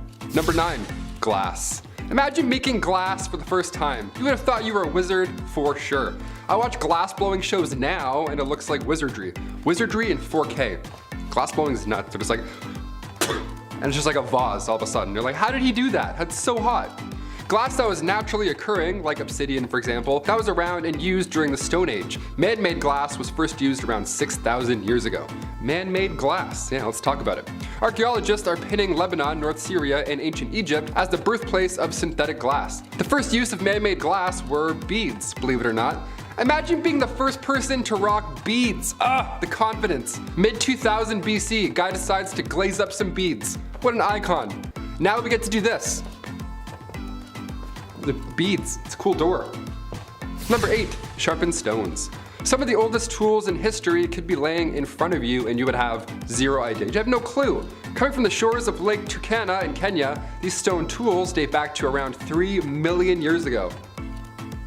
Yeah, these are predating the tools before that I mentioned by like 700,000 years. They seem to predate humans in the Homo genus as well, so that's interesting, that's kind of concerning. The volcanic ash and minerals around these sharpened stones date back that far, millions of years old. Stones in history can get a little dirty, to say the least. Not all these ideas that involve stones or sharpened stones are the best. French anthropologist Philippe Charlier shared toilet hygiene history in the British Medical Journal. Perhaps one of the most intriguing parts explains how these flat terracotta discs were found in ancient Greek sites and they had residue on them. They had a certain residue on these sharp rocks. They used to with these stones, yeah. They also discovered a Greek cup which said 3 stones are enough to wipe one's arse. 3? I don't know, that's at least 5, my friend. Greeks would use stones to wipe. Never take the go for granted ever again. Number 7, axes. The Neolithic period, also referred to as the New Stone Age, introduced us to many vital tools that we still use today. Like an axe, for example. Around 10,000 BC, Neanderthals moved from being these small hunter-gatherer type groups to these much larger settlements. In order to do so, you had to clear a lot of land. Humans evolved at this point in history because that's when we went from flaking stones to grinding them down entirely. We put a little more elbow grease in order to clear those trees out, to build a settlement or 2 or 3 or 5. Neolithic axes were found at sites in England and Denmark. This one here was found in great condition, alarmingly great condition. Like, look at this thing. It was uncovered during archaeological surveys for a tunnel project in Denmark. Imagine finding a 5,500-year-old axe in the middle of your shift. And in case you're wondering, the lack of oxygen in the surrounding clay is the reason why the wooden handle was preserved so well. It almost seems like it was placed there as some type of offering. My first thought is that it's for sure belonging to the Odin-Thor family. I don't know. It's placed downwards, you know what I mean? No one touch it. Number 6, spears and arrows. Perhaps one of the most vital inventions, one we for sure still use today, always, of course. Arrows and spears were a necessity when it came to hunting, and for people in the Stone Age, all they needed really was wood. They would carve a leaf shape at the end or a triangle at the tip, and then they were mainly used by riders or barefoot hunters. But when it came to hunting, you didn't want to get too close to your prey, or else the wrong team could be claiming victory and eat the other for lunch. Get what I'm saying? So their solution was to huck these spears instead, or make really tiny ones that you can throw, or shoot. The oldest bows in history are from 9,000 BC. They're the home guard bows. They're found in Northern Europe all the way back from the Mesolithic period. The oldest spears, however, they come from Germany around 400,000 years ago, and they're actually the oldest wooden artifacts ever in history. Imagine being the first person to make a spear. Forget iPhones, a spear? That's a big deal. You can only imagine the various injuries Neanderthals would have, right? Hunting down a mammoth or a bison 3 times the size of you, yeah, odds are you're gonna get a bruise or 2. More than fair. So what did Neanderthals do at this point? Is that what the pile of bones is for? I'm starting to connect this. That makes more sense. God, that's dark. How did Neanderthals live for so long without a pharmacy, right? All that yelling, no halls? Are you kidding? My throat hurts doing this list already. Neanderthal medical skills are pretty similar to what our ancestors did. herbal remedies. That's it, right? It changes your life. They manage fevers, but when the pain got too bad, chewing on a specific tree may have helped tolerate all that pain. Yeah, 4,000 years before penicillin, Neanderthals were chewing on aspirin. Number 4, forbidden friends. Lascaux cave paintings date back to some 17,000 years ago, and a lot of the art seen on the walls of the cave art that depicts animals. It's mostly pretty much all animals. It's beautiful. About 900 of them, with just over 600 being recently identifiable. There are cattle, bison, some wild cats, bears, birds, you name it, but there are no reindeer at all. What happened, right? Did they just forget about this one specific animal out of 900, although they ate reindeer meat almost every day? Well, it took a long time to realize, but our best guess as to why they were missing from all these works of art is because these animals are ones that they never caught. Yeah, these are animals that they would dream about, right? They were always afar, just running away. They could never hunt or catch them because at this time they were too fast or too strong. Plus, at this time, they didn't have certain weapons or tools available yet.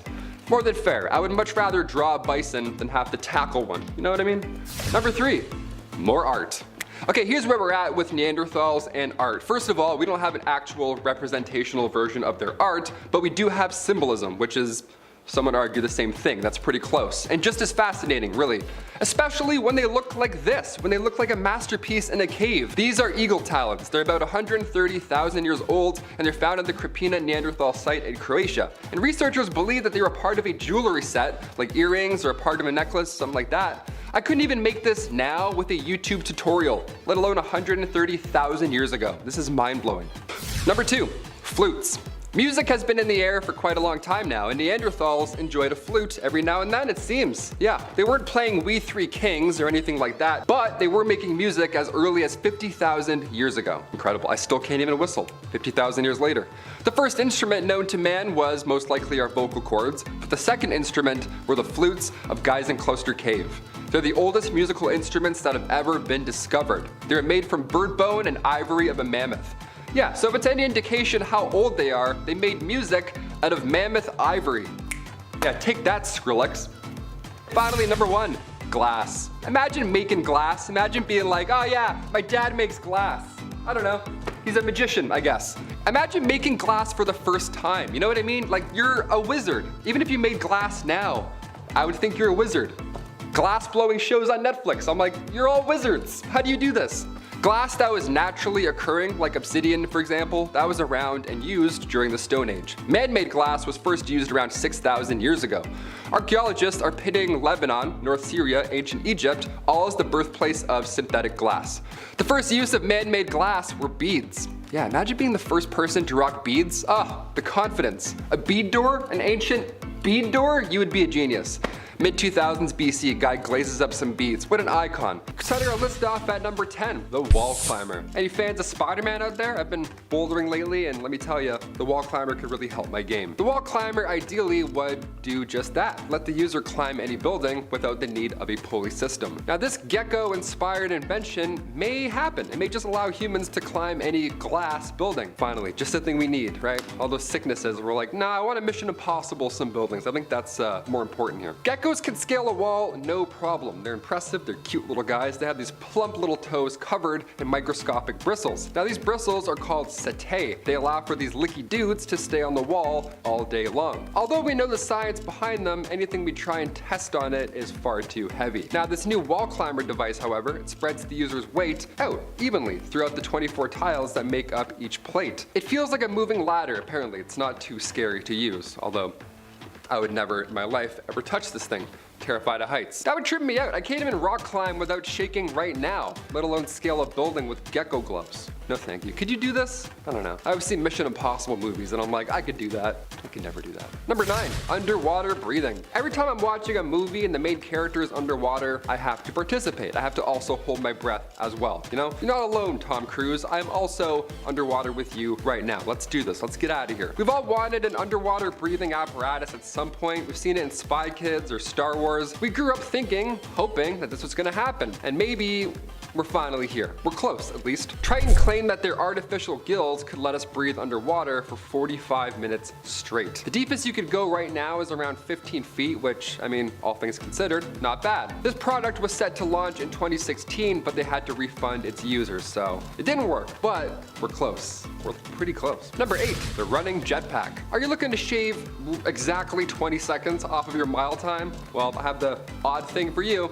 Are you also okay with wearing a jetpack the entire time you're running? Perfect. This technology was originally developed as part of DARPA's program. Now, they originally wanted to make soldiers on the ground run faster, which is probably pretty intimidating with like Captain America coming at you. But when that didn't plan out exactly like they hoped, they scaled back to improve performance in athletes. Now, Jason Crestes, a graduate student of engineering and robotics who leads the project over at Arizona State University, they believe that this is the future of where the jetpack is going. And it looks so funny. People running this fast always looks funny. I don't know. They can now shave off 20 seconds of your mile time. Running downhill already looks so silly. I can't imagine this thing added to it. Check it out.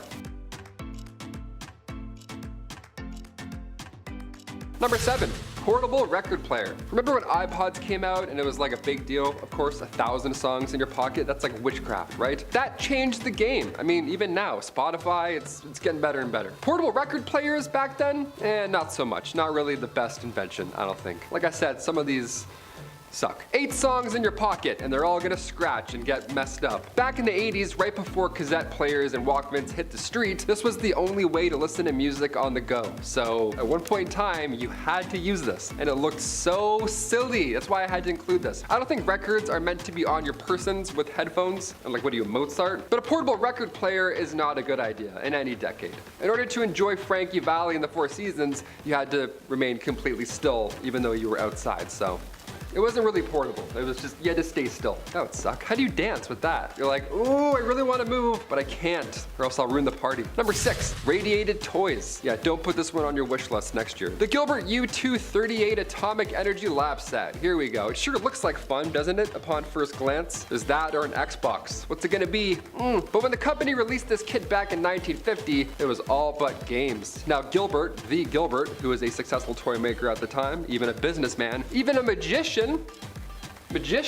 he believed that his line of work should be fun yet informative, right? Kind of like Bill Nye. He's fun.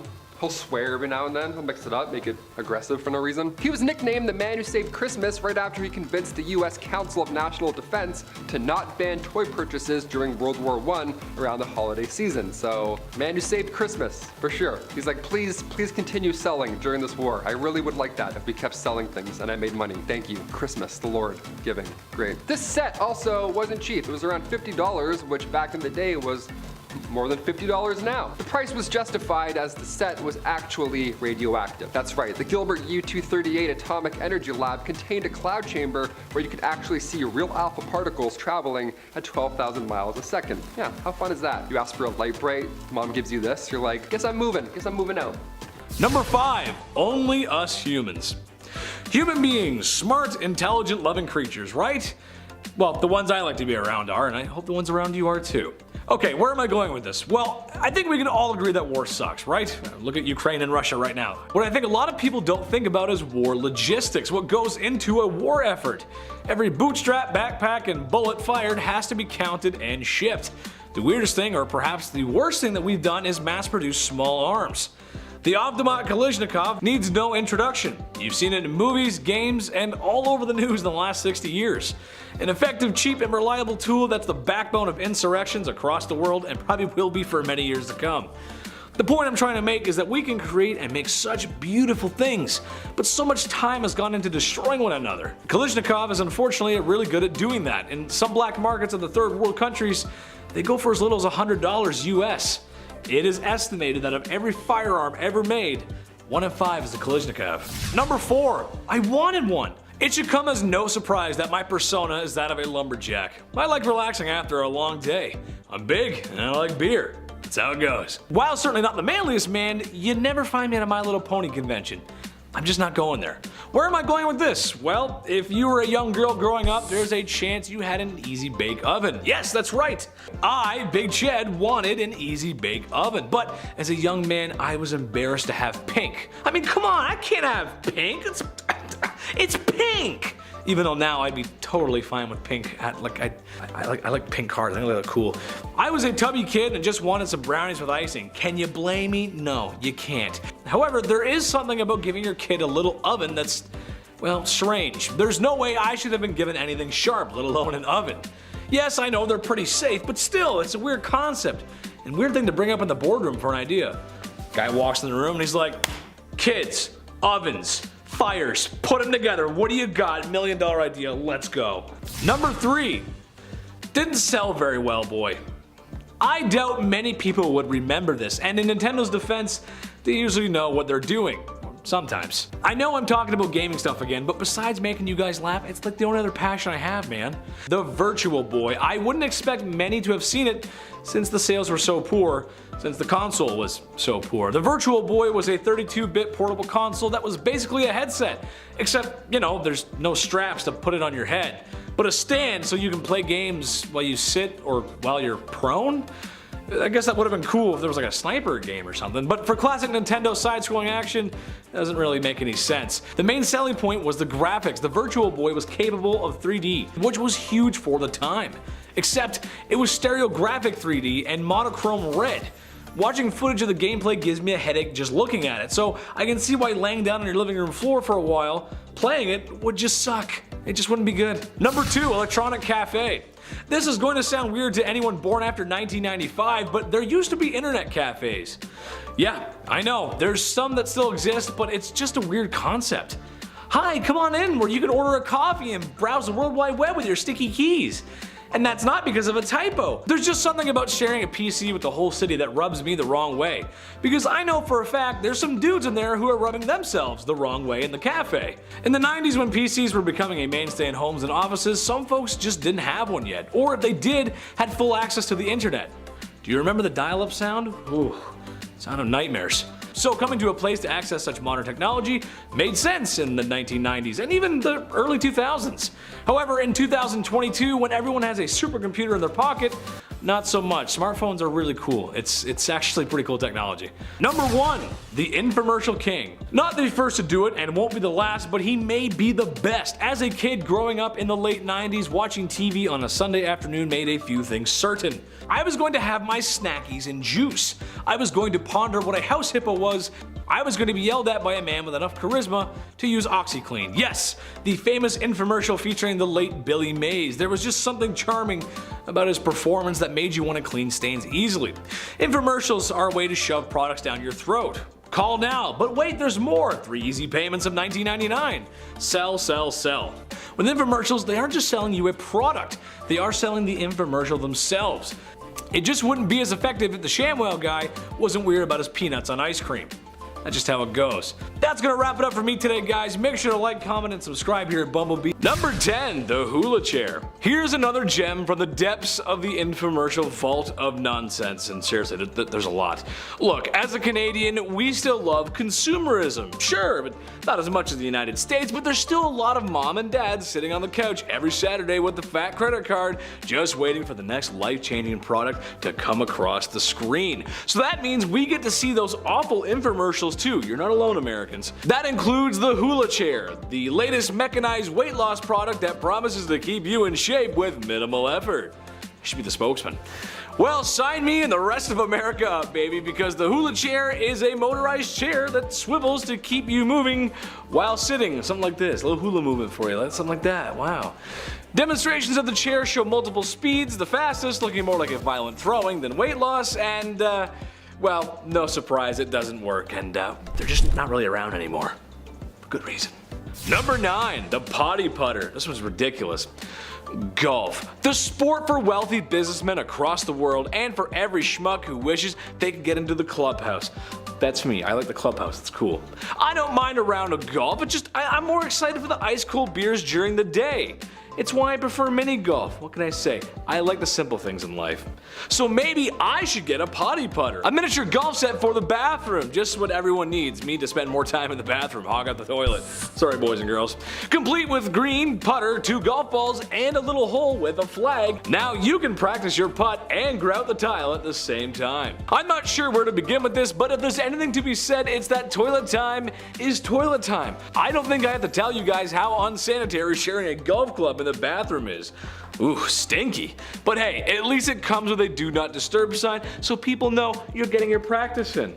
Ooh, better not disturb Dad. He's on back of the hold line and he's about to put it in for a good one there. He's about to put her in there. Number 8, the Edge of Glory. This is another case of excellent marketing through cheesy commercials at 2 a.m. The Edge of Glory is a knife sharpener that promises to take all of your old kitchen knives and turn them into a samurai's blade. Okay, not an actual katana, but the sharpness of one. As Anthony Sullivan demonstrates in the infomercial, there's nothing it can't do. Like I said before, the Edge of Glory is just clever marketing. It doesn't do anything that other whetstones or blade sharpeners don't do, and there's no way they're going to outperform the competitor at 3 easy payments of $29.99. So call now. No, I'm just kidding. It's on this worst invention list because they slapped a new name on something that already exists, and plus it's probably made a lot cheaper than the real stuff, and they're just begging you to bust out your credit card. So yeah, that's why it's on here. Makes sense. Number 7, the Euro Club. Back to the golf inventions because Dad, sure. Okay, let's make a scenario. It's July long weekend, and you're spending time on the golf course like all the other dads who don't want to spend time with their families. It's hot out, so you've been slamming back beers like a frat party. Plus, the older guys just want to see the beer girl come back with another round. Gross. Beer guys can be gross sometimes. Anyway, it's a busy day and you're playing between groups. All of a sudden, you have to use the washroom, but walking all the way back to the clubhouse is not an option. Thank goodness you have your Euro Club, the discreet and sanitary option for urinating on the golf course. God damn, it's gross. A thick-handled golf club fits right into your bag with the others, but it's actually a portable washroom. Look, I get it, cute idea, but I'm a man, and I know men. We'd rather just go find a bush, complete with a thick golf club and a little blanket to put over yourself so you have a little bit of privacy while you do your business. We maybe should have one for the gym. You don't want to get a dumbbell or something, you know what I mean? That'd be, see, now there's an idea. That's a smart idea, one for the gym. Number 6, Skinny's Instant Lifts. Okay, so the Edge of Glory is shifty. It's shady, but at least it has the potential to sharpen your blades, which I think we can all agree having dull blades sucks. See, I should be a spokesman. This is a product that's not only something you have in the home, but, well, you probably have lots of it. Basically trying to pull the wool or the tape over consumers' eyes. To sum it up, Skinny's Instant Lifts are strips of adhesive tape that can fold, pull, and keep in place unwanted saggy skin, fat, and just the more flabby parts of the human body. We all get old. It happens. It's happening to me. I'm getting older. And we all don't look like we did when we were 18. I look pretty close, but I'm getting older. And we can all understand how people would hand cash over the table to look better or look like they did when they were 18. Can you blame them? You can't. That being said, taping yourself up like a 3rd grade science project isn't going to help. So, in a nutshell, they're just trying to sell you Scotch tape. It doesn't... That's a terrible invention. Let me just tape myself up here. I'm ready for the party in a minute. Let me just pull all this in. Yeah. No. Number 5. Hello there. Channeling our inner General Grievous, our number 5 spot belongs to the monowheel. Originally designed in the 19th century, it wasn't until the 20th century they slapped a motor on one of these bad boys and did their best escape attempt from Utapau. Sorry, I'm a Star Wars guy. It just looks like the vehicle from the 3rd movie. I can't help myself. In reality, the monocycle is a single-wheeled motorized vehicle where the driver either sits inside the wheel housing or right beside it. Today these vehicles are still around but really only used for entertainment purposes, as the design does have a few issues. One wheel gives balance issues, there's a visibility issue since, well, you know, you're usually sitting inside the wheel, and an issue called gerbling, which basically means if the driver brakes too hard, the inner ring will overcome its own gravity and the driver will do a full loop, similar to how a gerbil spins around on its wheel. Seeing that would make Monday morning traffic a lot more amusing though, I gotta say. Number 4. Deep breath, my equine friend. World War I was the war to end all wars, except for the 10 major wars that came after it. Noted for being the bloodiest and most destructive conflict at the time, it gave humanity a bunch of cool and exciting inventions, so long as they were not being used on you. One of the worst things to come out of the First World War was the extensive use of trench warfare and chemical weapons, or more specifically chlorine gas. Trench warfare was brutal, not only in its barbaric over-the-top charges into machine gun fire, but also in its living. Trenches had terrible living conditions, and were difficult to take from the enemy. Crossing no man's land was no joke. So, to eliminate the pesky enemies entrenched in their trenches, the very cruel chlorine gas was used, causing nausea, violent coughing, chest pain, and corneal burns. Just about everything you'd find on the back of normal medication, right? Gas masks helped when they were available, but unfortunately they were not the only living creatures on the battlefield. This is where our invention comes in. The very depressing invention of the horse gas mask. The idea is the same. Horses need protection too, and since World War I was still a war powered by horses, it was more common than you might think, and a lot of our equine friends perished alongside us. Number 3. Wilson! Some of you may have been cool enough back in 1975 to own a pet rock. Some of you may have not. Looking back, it doesn't really make any sense. Sure, everyone needs something to keep them company. Tom Hanks would have never gotten off the island he was stranded on if it wasn't for Wilson. Imagine a world without Tom Hanks. I, for one, would not want to live in such a world. All jokes aside, the pet rock was a genius marketing campaign, very similar to the fidget spinner of recent years. It's proof that if you can get a fad trade rolling, you can sell anything. Now who wants some of my bathwater? Number 2. Chef's Kiss. Okay, it's 1958. Times are good. Cars have cool fins on them. Elvis is on the radio, and most of my post-traumatic stress disorder has cleared up since the war was over. It's all great. Ah, yes, life is good. I can't wait to enjoy some modern cuisine. Well, let's see what's on the menu. I'll have to start with the frozen cheese salad. I'll have ham and banana hollandaise. And for dessert, I'll have the lime jello tuna pie. If that doesn't sound appetizing, I don't know what does. For some reason, halfway through the century, people just lost their taste buds. They were coming up with all kinds of disgusting foods. A lot of them are in low form for some strange reason. I think the grossest item that you can come across is a little invention called hongar. Sounds like somebody from Skyrim, but nay, good sir. Hongar is a mixture of honey and apple cider vinegar. It was thought to provide great health benefits. The only thing that would give me is a spot in front of the toilet refunding my breakfast. Number 1. Krümellauf. Germany was having a really hard time in World War II. The United States, Canada, Britain, Australia, France, and Russia too were all coming to give the mustache man a piece of their mind. Heavily outnumbered, it was time for a miracle. Time to see what top German scientists had up their sleeve. We have a rifle that can shoot around the corners. Isn't it wunderbar? Yeah, this thing is real. A curved barrel called a Krümellauf, used for shooting around tight spaces like corners and out of tank hatches. During the waning years of the war, Germany was coming up with all kinds of crazy inventions to turn the tide. But a rifle that can shoot around corners probably isn't the answer. As mentioned above, the world was coming, and they needed a lot more than a fancy pants rifle to stop the Allies. History tells us that this invention did not work, as Mustache Man is no more. Number 10. The National Razor. What's a revolution without a little blood being spilt? Wouldn't really be a revolution, would it? France was having a hard time in the 1700s, so they needed a brand new way to get rid of pesky monarchs and anyone who isn't warming up to the revolutionary ideals. And what better way to keep people warm by cleaving their heads from their body? A man named Joseph Ignaz Guillotine suggested that there was a better method for unaliving those who needed to be unalived. A common misconception is that he invented the guillotine, but rather suggested its implementation, where his name would become synonymous with such a terrible device. Basically, you got a wood frame with a hole for your noggin and a large angled blade. Blade drops down from frame and removes the head of state from the governing body, which isn't just a clever joke, as that's what happened to the last king and queen of France.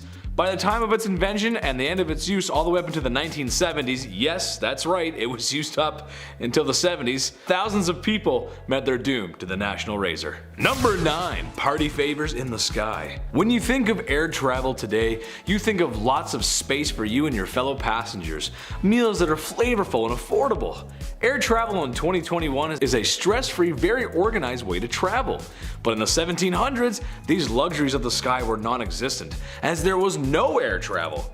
Any international travel was done by ship, which took months at a time and was not a pleasurable experience, opposite to what was described above. Two French brothers wanted to change this, or rather just get off the ground. The two French brothers, Montgolfier, developed and flew the first unmanned hot air balloon on September 19, 1783. This was shortly followed up with a manned flight by Jean-Francois Pilote de Rosier. This was a very strange invention at the time, as this was really the beginning of humans and flight. Number 8. Puckle needs his gat. Ever since black powder first made it to Europe and Europeans figured out you could make big gun that go boom, people have been trying to come up with better and faster ways to make gun go boom. In the 1700s, the biggest issue with muskets and cannons at the time was reloading, or getting multiple shots off. Loading black powder weapons isn't easy. I'd say ask a pirate, but you can't. Those kind of pirates are all gone now. So to fix the issue of the day, a man named James Puckle invented the very cleverly named Puckle gun. Basically, he just added more chambers of shot rotating around one barrel.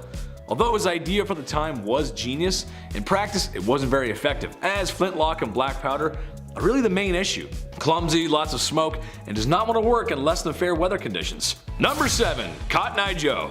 Dear YouTube gods, I am sorry that history is full of not so cool things, but here at BumbleBee, I'm the queen bee, and I'm here to give the buzz to my sweet honeybees. So in the name of good morals, monetization, and not getting smited, I'm gonna talk about your least favorite S word.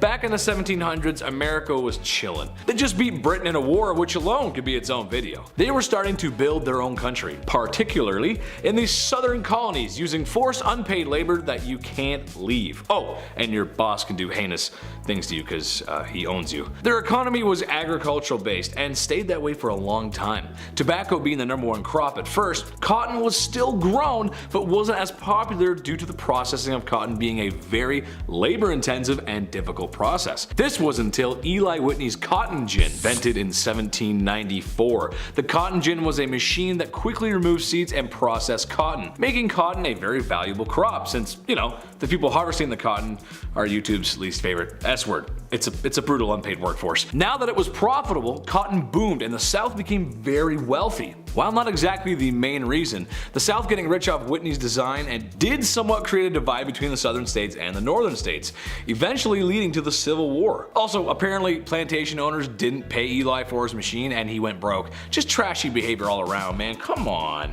Number 6. Yes, I'm a Russian submarine commander. I actually couldn't believe this one myself, but the submarine was invented in the 1700s. Having designs and plans started in the 1500s, the first real use of a submersible vessel wasn't until 1775, named the Turtle, an acorn-shaped vessel with a crew of just one. To me, it's just hard to think that in the same century we were beginning to master flight and sea travel. I also can't stop thinking that if there was a water ride that existed, it would be pretty cool if you went underwater in like a pod, like a submarine kind of thing. Just an idea for the mouse and the corporation. Of course, it wouldn't be years until after the Turtle that the submarine would see effective use. Or have a Scottish man play a Russian submarine commander in a really good movie.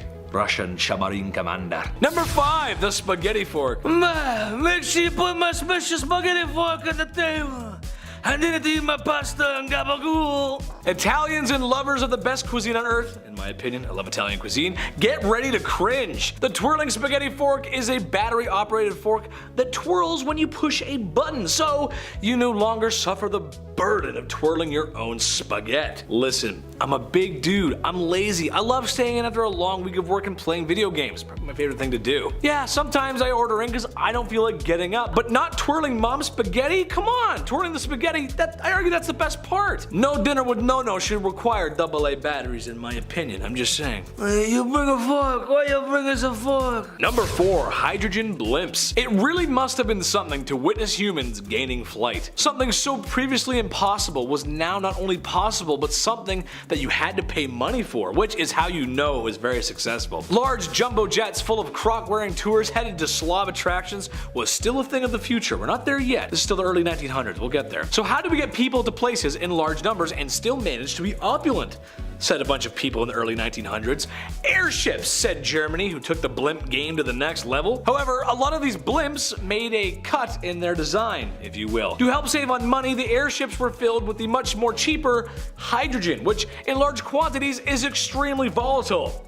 The Hindenburg is a great example. Well, we could fill it with a safe fuel, but it's really expensive, but we could fill it with the fuel that could destroy the whole thing, and that's like 10 times cheaper. Well, fill it with that then, why would you not? Number 3, flying car. Maybe it's because we love the idea of breaking new ground, setting precedents, or we really just want to live with the Jetsons. It was a cool cartoon. The Mizar flying car was designed by a group of engineers in the early 1970s, using the very famous Ford Pinto, like previously mentioned, because, well, it sucks on the ground, so it's gotta be good in the sky, right? Right, that makes sense. Well, no. Besides the mechanical issues, it would be a hard sell as, well, you know, the average American doesn't have flying experience, or not to mention a runway in their backyard. Plus, we have trouble with drones today. Imagine if it was raining Ford Pintos. Yikes. Mom, there's another Ford Pinto in the living room! It wouldn't go very well, would it? No. Number 2, the pet rock. This one's so stupid. It's just a rock. Legit, that's all it is. A fad about buying a rock and naming it. Oftentimes including those little googly eyes to make you believe it's alive, because yeah, okay. It's a ridiculous invention, it has no use. However, what it actually is a lesson in great marketing. Something weird enough that can be marketed quite easily, sold at an affordable price, and something that is already familiar with the people everywhere. So it actually makes sense, even if it is a bad invention. And number 1, this one, it's just so true, the Segway. About 15 years ago, these bad boys were all the rage. Basically, it's an electric scooter on 2 wheels with a handle to lean forward and lean back, or perhaps reverse. While there was some success in malls and airports, there wasn't that many in public. The main reason? Well, it's no different than a scooter or a bike, really, and well, it kind of feels like an attempt to reinvent the wheel when we don't need it. Also, in 2022, how many people do you know that have a Segway? Seriously. And if someone pulled up in a Segway to your hangout, it'd be kind of weird, wouldn't it? Yeah, it would. Yeah, it would be weird. Kicking off our list at number 10, seaside at home. Grab your goggles, friends, we're splashing around right off the hop. Seaside at home, it sounds fun already. The Niagara Wave Rockin' Bath. Yeah, sounds exciting. Are you tired of regular bathtubs that are stationary and or relaxing? Well, the Niagara Wave Rockin' Bath washes all of that away. The bathtub purposely designed to rock. Yeah, it keeps your blood in active circulation, apparently, medical experts say, and it only requires 3 pails of water. The patent also promises the fullest illusion of a sea or river bath, whilst promising absolutely no water will splash onto the floor. Yeah. Good joke. No way. There's absolutely no way. Imagine having this growing up. My mom would be yelling at me to clean up the floor every minute. No way. I'd get in and then immediately get back out. This thing sucks. Also, it's kind of scary. I don't want to rock around underwater. Number 9, Vigor Saddle. The road to better health starts here. Horseback riding was the thing back in the 1800s, of course, but how does one practice in the comfort of your own home? Before Guitar Hero, what did we do at our friend's house, right? Vigor's horse action saddle. That's what we did. This saddle would sit somewhere in your home and take up half the space. Ideally, a place where nobody else could see was always fun. And the way they marketed this thing, they made it seem like an actual health benefit, when really it's just like something that does this to you. On the advertisement, it says it promotes good spirits, it quickens circulation. They love that circulation fact. It stimulates the liver and even creates an appetite. Ooh, I'm hungry already watching this. Watching somebody play VR, like in the corner of the room, that's pretty funny. That's a weird thing to see. Imagine your roommate hopping on one of these. It's a little intimate, I'd say. Little rather intimate. Number 8, the multi-purpose cane. Again, enough with plain old canes. We're sick of them, all right? You know, the ones that help you walk around? Nah, that's old news. We're doing some new stuff in the 1800s. The multi-purpose cane has everything you need for your casual 1800s day, all in the palm of your hand. Catering to all gentlemanly pastimes, okay?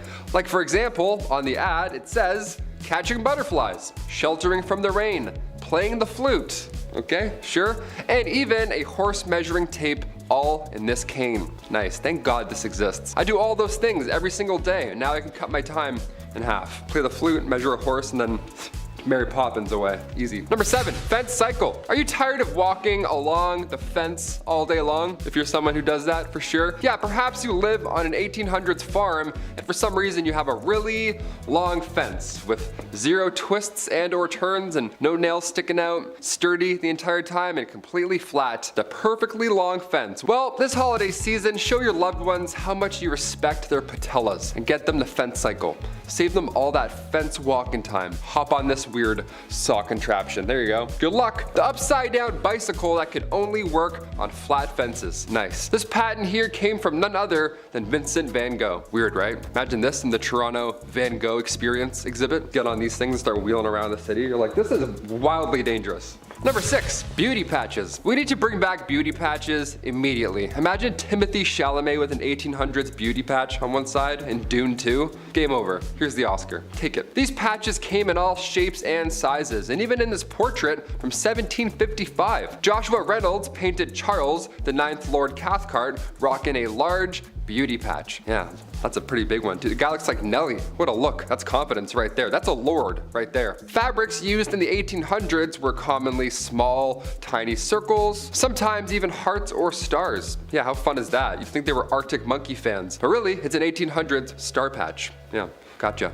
The reason for these patches, and sometimes having more than one, is because they were commonly used to cover up smallpox scars. Yeah, again, 1800s. They were made out of silk velvet and applied with glue, so pick your spot and be confident with it. The patches were dark black because they were meant to make your pale skin pop, you know, that Victorian era pale ghost look. The position of these patches could also determine your political allegiance. Yeah, who knew? Like your left, my right? Hang on, we gotta get on the same page here. Historian Joseph Addison took note of these positions when observing two parties from the 1800s. One party had patches on the right side of their face and the other had the opposite. Yeah, one side starts losing the argument when you're just like, I'm just gonna flip that over real quick.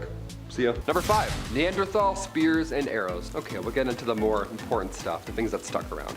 Sure. Perhaps one of the most vital inventions of all time, one we for sure still use today. Arrows and or spears. They were a necessity when it came to hunting back then. For people in the Stone Age, all they needed was wood, really. Then they'll just do the rest. So impressive. So what they would do is they would carve a leaf shape or a triangle at the tip of this wood, and they were used mainly by riders or barefoot hunters. But when it came to hunting, well, you didn't want to get too close to your prey or else, you know, the wrong team would be claiming victory and eating the other for lunch. So their solution here was to throw these spears or make really tiny ones. Yeah, you can either javelin something really hard or hang back a bit and shoot some arrows into some animals' knees. The latter is a bit more safe. The oldest bows in history are from 9000 BC. They're the home guard bows and they're found in Northern Europe all the way from the Mesolithic period. The oldest spears, however, they come from Germany about 400,000 years ago. They're actually the oldest wooden artifacts in history.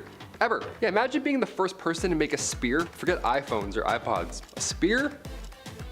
Humanity. Look at this. I made it. Number 4, penicillin. Also a pretty good invention, I'll admit. This one's pretty great. Sometimes miracles happen when nobody is looking. Alexander Fleming discovered penicillin back in 1928, but at the time he was actually studying Staphylococcus bacteria that causes infections and boils. But right before Alexander left for a 2-week vacation, he left a petri dish with some of that Staphylococcus on the table, rather than stored away in an incubator like he should have. Now, during this time off, a penicillium mold spore just drifted in there through a window or the lab stairwell. Some Horton Here's a Who type commute, whatever, got in the room somehow, some way, and the temperature of the room and the lack of one Alexander Fleming allowed for the mold to settle, fight back, and prevent that bacteria from growing furthermore. He discovered when he got back this antibacterial substance was only produced by strains of penicillium.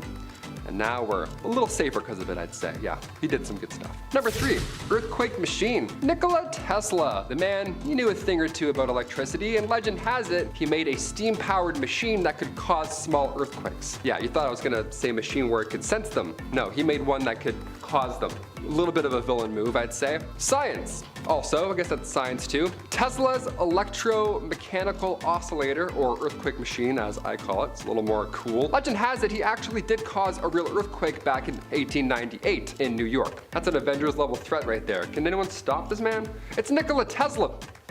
Do we stop him? Do we let him go? I don't even know at this point. Tesla told this at his 79th birthday party, according to his biographer. And there's no science that supports these claims, but they're quite fun to share. Apparently, he had a machine that made you, you know, out of your, in your pants. There was a machine that made you, and then you, and then you had to clean up some stuff. The vibrations on this machine was basically a massive taser, and it caused your muscles to clench up. So in other words, you had to change your pants if you use this one. He's a villain. This guy's a villain now that I'm saying this out loud. Number 2, Neanderthal flutes. Yes, music. Where did music come from, right? Music's been in the air for quite a long time, and Neanderthals enjoyed a flute every now and then, it seems. They weren't playing We Three Kings, but they were making music, or some sort of sound, as early as 50,000 years ago. The first instrument known to man was most likely our vocal cords, but the second one were the flutes of Gist-and-Clouster Cave. They're the oldest musical instruments that have ever been discovered. They were made from bird bone and the ivory of a mammoth, so if that's any indication of how old they are, they made music out of mammoth ivory. Mammoth, the thing that's extinct, and I still can't even sing. Look at that. And finally, number 1, Neanderthal glass. Perhaps the most impressive. This has been on my mind for a while. Imagine making glass for the first time. You would have thought that you were a wizard. I watch glass blowing shows now, and I think that they're wizards. It looks like wizardry. It's crazy. The guy that blows the air into it, they gotta have the spotlight on him more. He's doing some crazy work back there. Glass that was naturally occurring, like obsidian for example, that was around and used during the Stone Age. But man-made glass was first used around 6,000 years ago. Archaeologists are pinning Lebanon, North Syria, ancient Egypt, all as the birthplace of synthetic glass. Now the first use of man-made glass were beads. How hilarious is that? Imagine being the first person to rock beads. Oh, the confidence. I'd put them right in front of my door and be like, don't come in. Okay, maybe. No.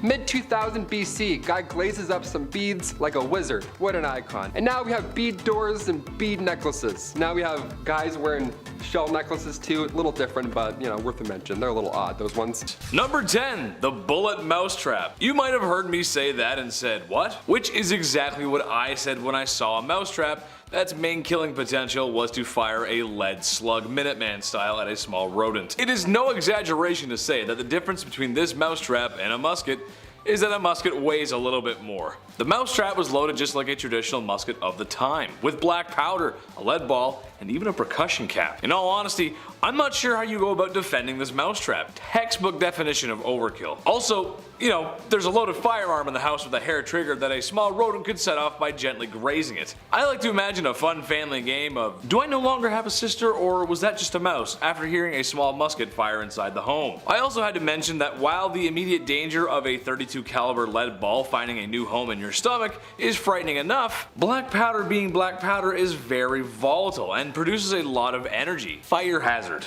Smokey the fire safety dog does not approve. Number 9. Tea for men. Winding the clock back to the 1800s, you'll find pictures of distinguished ladies and gentlemen. And these distinguished gentlemen have the fullest and thickest mustaches ever grown by man. Much care is needed to maintain such a manly image. So when an established gentleman goes for his morning tea, it would be rather unfortunate to get his mustache wet and ruin his dashing good looks. An invention of the 1800s beckons to solve this issue with the mustache cup. Mustache cups were invented so the chivalrous men of the day didn't ruin their grooming rituals with a cup of Earl Grey tea. The cups had a small porcelain mouthpiece with a smaller hole for drinking, while the main piece would protect the stash. It may sound ridiculous, but it almost looks like a modern travel mug. So maybe they were onto something.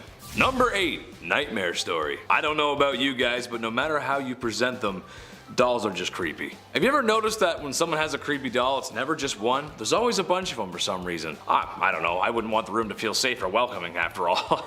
One man in 1871 said, I know, let's make them even creepier by having them move themselves.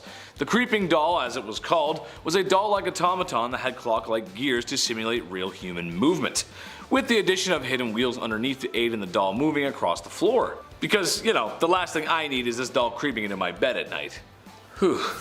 Number 7. Gee, this cane is heavy. As people began to settle down after imperial monarchies went the way of the dodo bird, it was a good idea in everyone's best interest to limit people carrying weapons. If people didn't have swords, it could make another revolution a little less bloody. But what's that I hear from upper class wealthy people who don't want to listen to the rules that they make? Well, how about concealed and hidden swords? Yep, that's right. Cane swords were a popular fashion accessory in the 19th century. As carrying swords fell out of fashion, royal men needed to take swords with them for self-defense, or so they thought. Even women were concealing these hidden bladed inventions in parasols. However, it was socially unacceptable for a woman to have such possessions, let alone have the ability to know such training. As time went on, the hidden compartments that held blades were replaced with my personal favorite item, a flask. Number 6. Look at all these cool chickens. Let's face it, we all went through our awkward phases in life. And if you didn't live through the early 2000s as a youth, then bands like Linkin Park and My Chemical Romance just don't hit as hard. So when trying to find the weirdest inventions of the 1800s, I felt like closing my bedroom door and playing Green Day as I dye my hair because I'm super serious about how I feel. Why do I feel this teenage angst, you ask? Well, that's because there's rose-tinted glasses for chickens. Yeah, and they're cooler than me. Oh, yeah, little tiny eyeglasses for chickens, but they actually have a good use. They were designed to prevent pecking and cannibalizing other chickens. Ooh. The theory goes that if a chicken was wearing rose-tinted glasses, he couldn't distinguish between blood and what wasn't. That way they wouldn't attack each other. Yet another heartwarming comfort from the 1800s. Number 5. Chia. Chia pets. I know everyone has heard of the chia pets. Shout out to all the gardeners out there. How are the strawberries growing this year? I hope good. Yeah. The chia pet is a terracotta pot filled with chia seeds that will eventually grow chia sprouts. The catch? The terracotta planter or base is almost always featuring some sort of recognizable icon. So when the chia grows, it resembles the hair, fur, or some sort of color contrasting part of that icon. Some include Chewbacca, Weird Al Yankovic, Donald Trump, Abraham Lincoln, Yoda, Baby Yoda, Scooby-Doo, SpongeBob, Shrek, Bob Ross, Homer Simpson, and many, many more icons, especially of Americana iconography. Whew, man, that's a mouthful. This one isn't the worst, because you need plants around the house. You gotta have some plants. It brings the house together. It's just hard to imagine folks dishing out dough for a cool terracotta pot and a commercial tune that everybody knows. Chia. Number 4, shag carpet. On a personal level, I'm not a carpet guy, Chris. Get your mind out of the gutter. Get your mind right out of that gutter, buddy. No. On a personal level, I'm not a carpet guy. I'm just too much of a man. Or at least that's what my mom says. Okay, sure, I spill food all over myself all the time, but I'm not that bad, ladies. Come on. I put the toothpaste cap back on after I'm done brushing my teeth, so I can't be that bad. I'm just a hardwood floor kind of guy. I think it looks nicer, it lasts longer, and is way easier to clean, especially when you got guys like me around. So you can understand why I put shag carpet on this list. Popularized in the late 60s and early 70s, there wasn't a home magazine around that didn't feature shag carpet. Known for its long fibers and wacky colors, the shag carpets resemble that of an animal hide that never stopped growing fur. Very popular with the hippie and free love crowds of the 60s and 70s, like I said, but it's hard to clean, ugly, and sometimes, strange enough, a tripping hazard. And I don't like that in the house. Tripping's bad. I felt the other day, it really hurt. I got a blister on my finger now, it's bad. Number 3, the lava lamp. Where would the 60s and 70s be without shag carpet and the lava lamp? It kinda goes hand in hand, along with the shag carpet. In another fad from that era, it seemed every college dorm around wasn't complete without one. That being said, they're more of an eye candy than a functional light. Invented by Edward Craven Walker as he was bored one day in a bar. So a lot of good ideas start. Sure, thanks Edward, but no one ever says, oh no, it's so dark in here, better turn on my lava lamp. You got my, right, thank you, perfect. Trouble is, to make that lava flow and that desired effect, it needs a heat source, which usually is done through a light bulb underneath the main canister of lava. Now, while most modern lava lamps are completely safe, the old ones?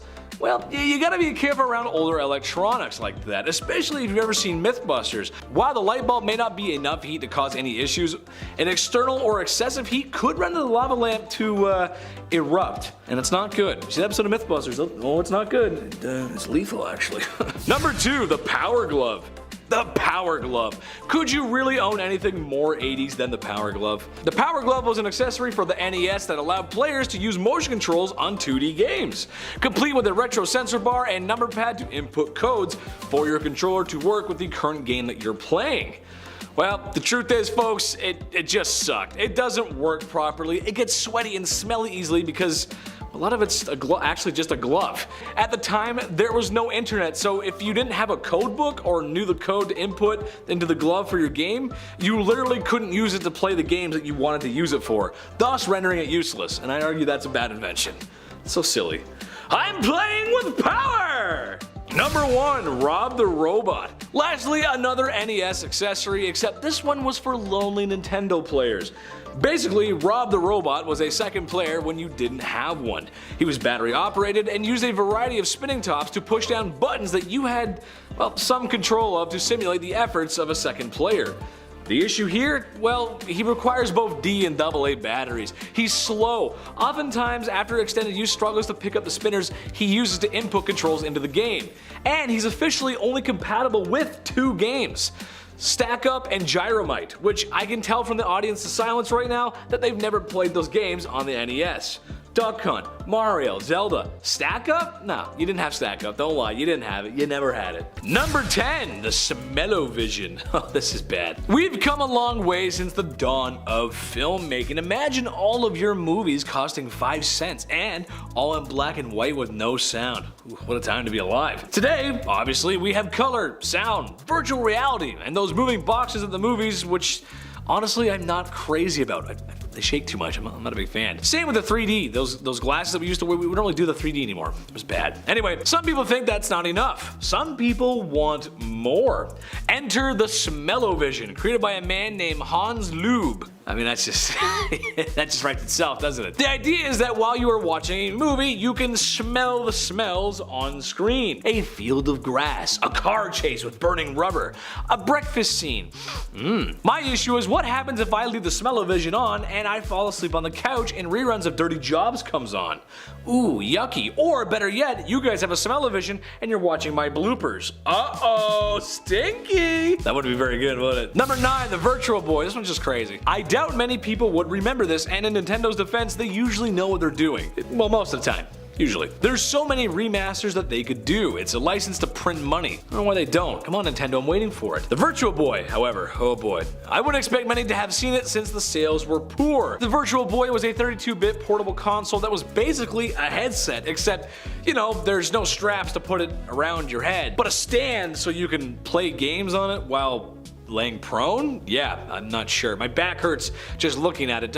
Doesn't make a lot of sense. The main selling point was the graphics. It was a big topic back in the 90s. The Virtual Boy was capable of 3D, which was huge for the time. Way ahead of its time. Except it was stereographic 3D and monochrome red. Everything was just shades of red. So watching footage of the gameplay gives me a headache, as I'm sure playing it would. So I can see why laying on your living room floor playing this, well, it sucks. Number 8, the Black Powder Mousetrap. Mice. They're everywhere, and they suck. At least the wild ones. Some people got cute pets. So we place mouse traps to get rid of them. However, sometimes we get our fingers cut, which also sucks. Oh man, it hurts really bad. Or if you're a friend of Johnny Knoxville, it hurts all over. They do a lot of weird stuff with mouse traps. Love those guys. However, one design of mousetrap I think is the worst because it could potentially end your life is the Black Powder Mousetrap. It was essentially just like ye olde cannons of the time. Black powder, big iron ball, except just on a much tinier scale. And in the house, because, you know, having a cannon go off in the house is a great idea. Sure, let's just have that. That makes a lot of sense, yeah. Number 7, the baby cage. Living in large cities can be difficult. Toronto, being the 3rd largest in North America, well,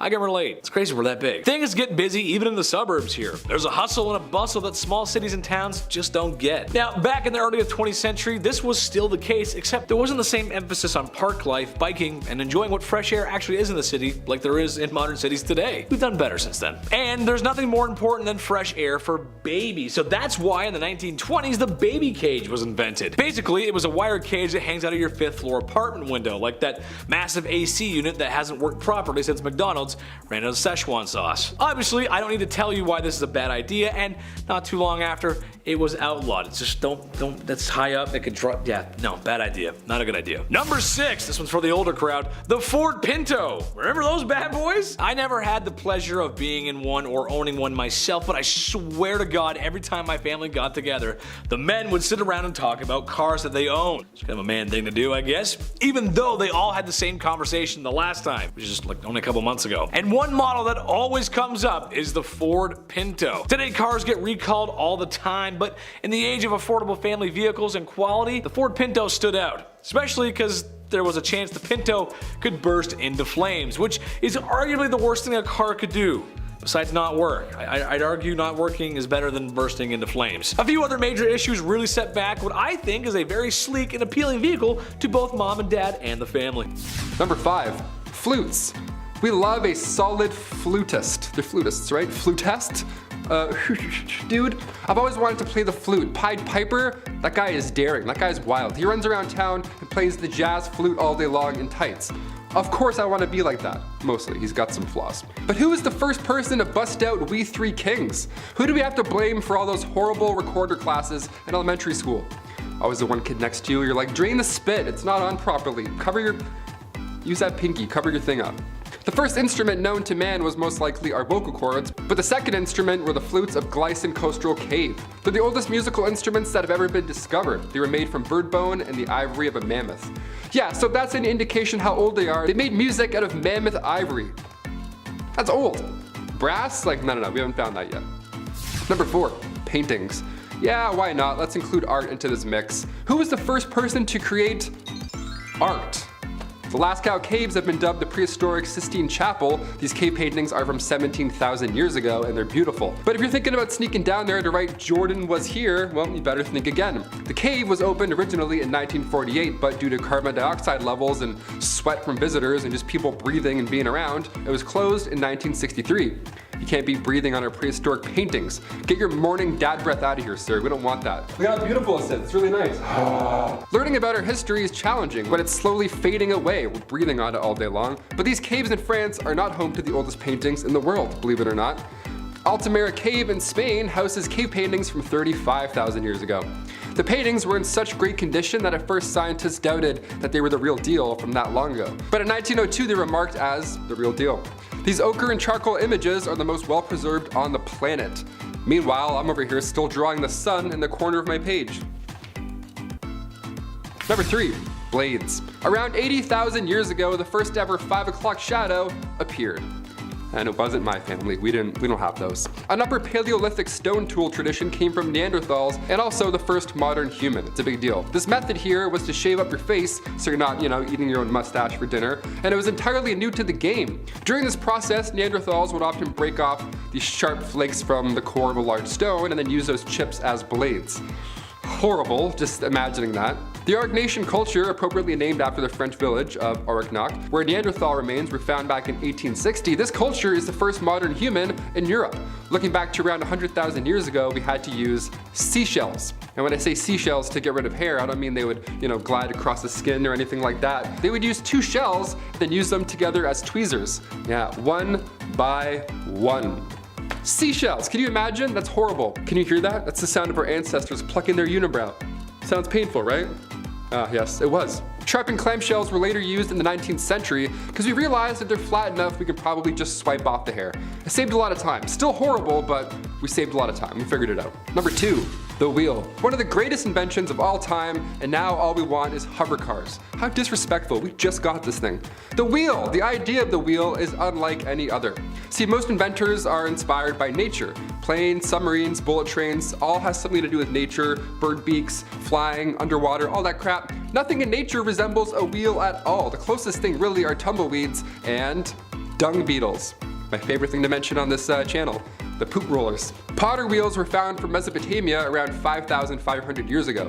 Now it's hard to pinpoint who used the wheel first and where, given the fact that it was that long ago, but the front runners so far, aside from Mesopotamia, are the Tripoli people of modern Ukraine, because the word wheel literally is derived from their language, but the wheelbarrow may have appeared in ancient Greece around 600 BCE. They say you can't reinvent the wheel, but I feel like you can. At least this early in time, I feel like we did. Number 1, fire. Of course. Next to the wheel, this one was, it's pretty important, I'd say. When was fire first used in history? Well, a study done in 2011 was published in the Proceedings of National Academy of Science, and it showed that Neanderthals were firebenders. Not really, no. They were just, after carefully examining over 140 fireplace sites in Europe, the University of Colorado Boulder found some stone artifacts and charcoal dating back to 400,000 years ago.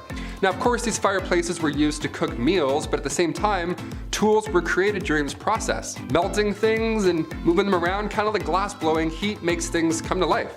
Neanderthals would use something called pitch. Pitch was made by burning the bark of birch trees. It allowed them to attach stones to wooden shafts, which is a pretty big deal when it came to hammers and tools. Inventing glue is one thing, but doing it while you're working the barbecue? Whose dad was that? That's impressive. That's so impressive. Guys making tools while making lunch.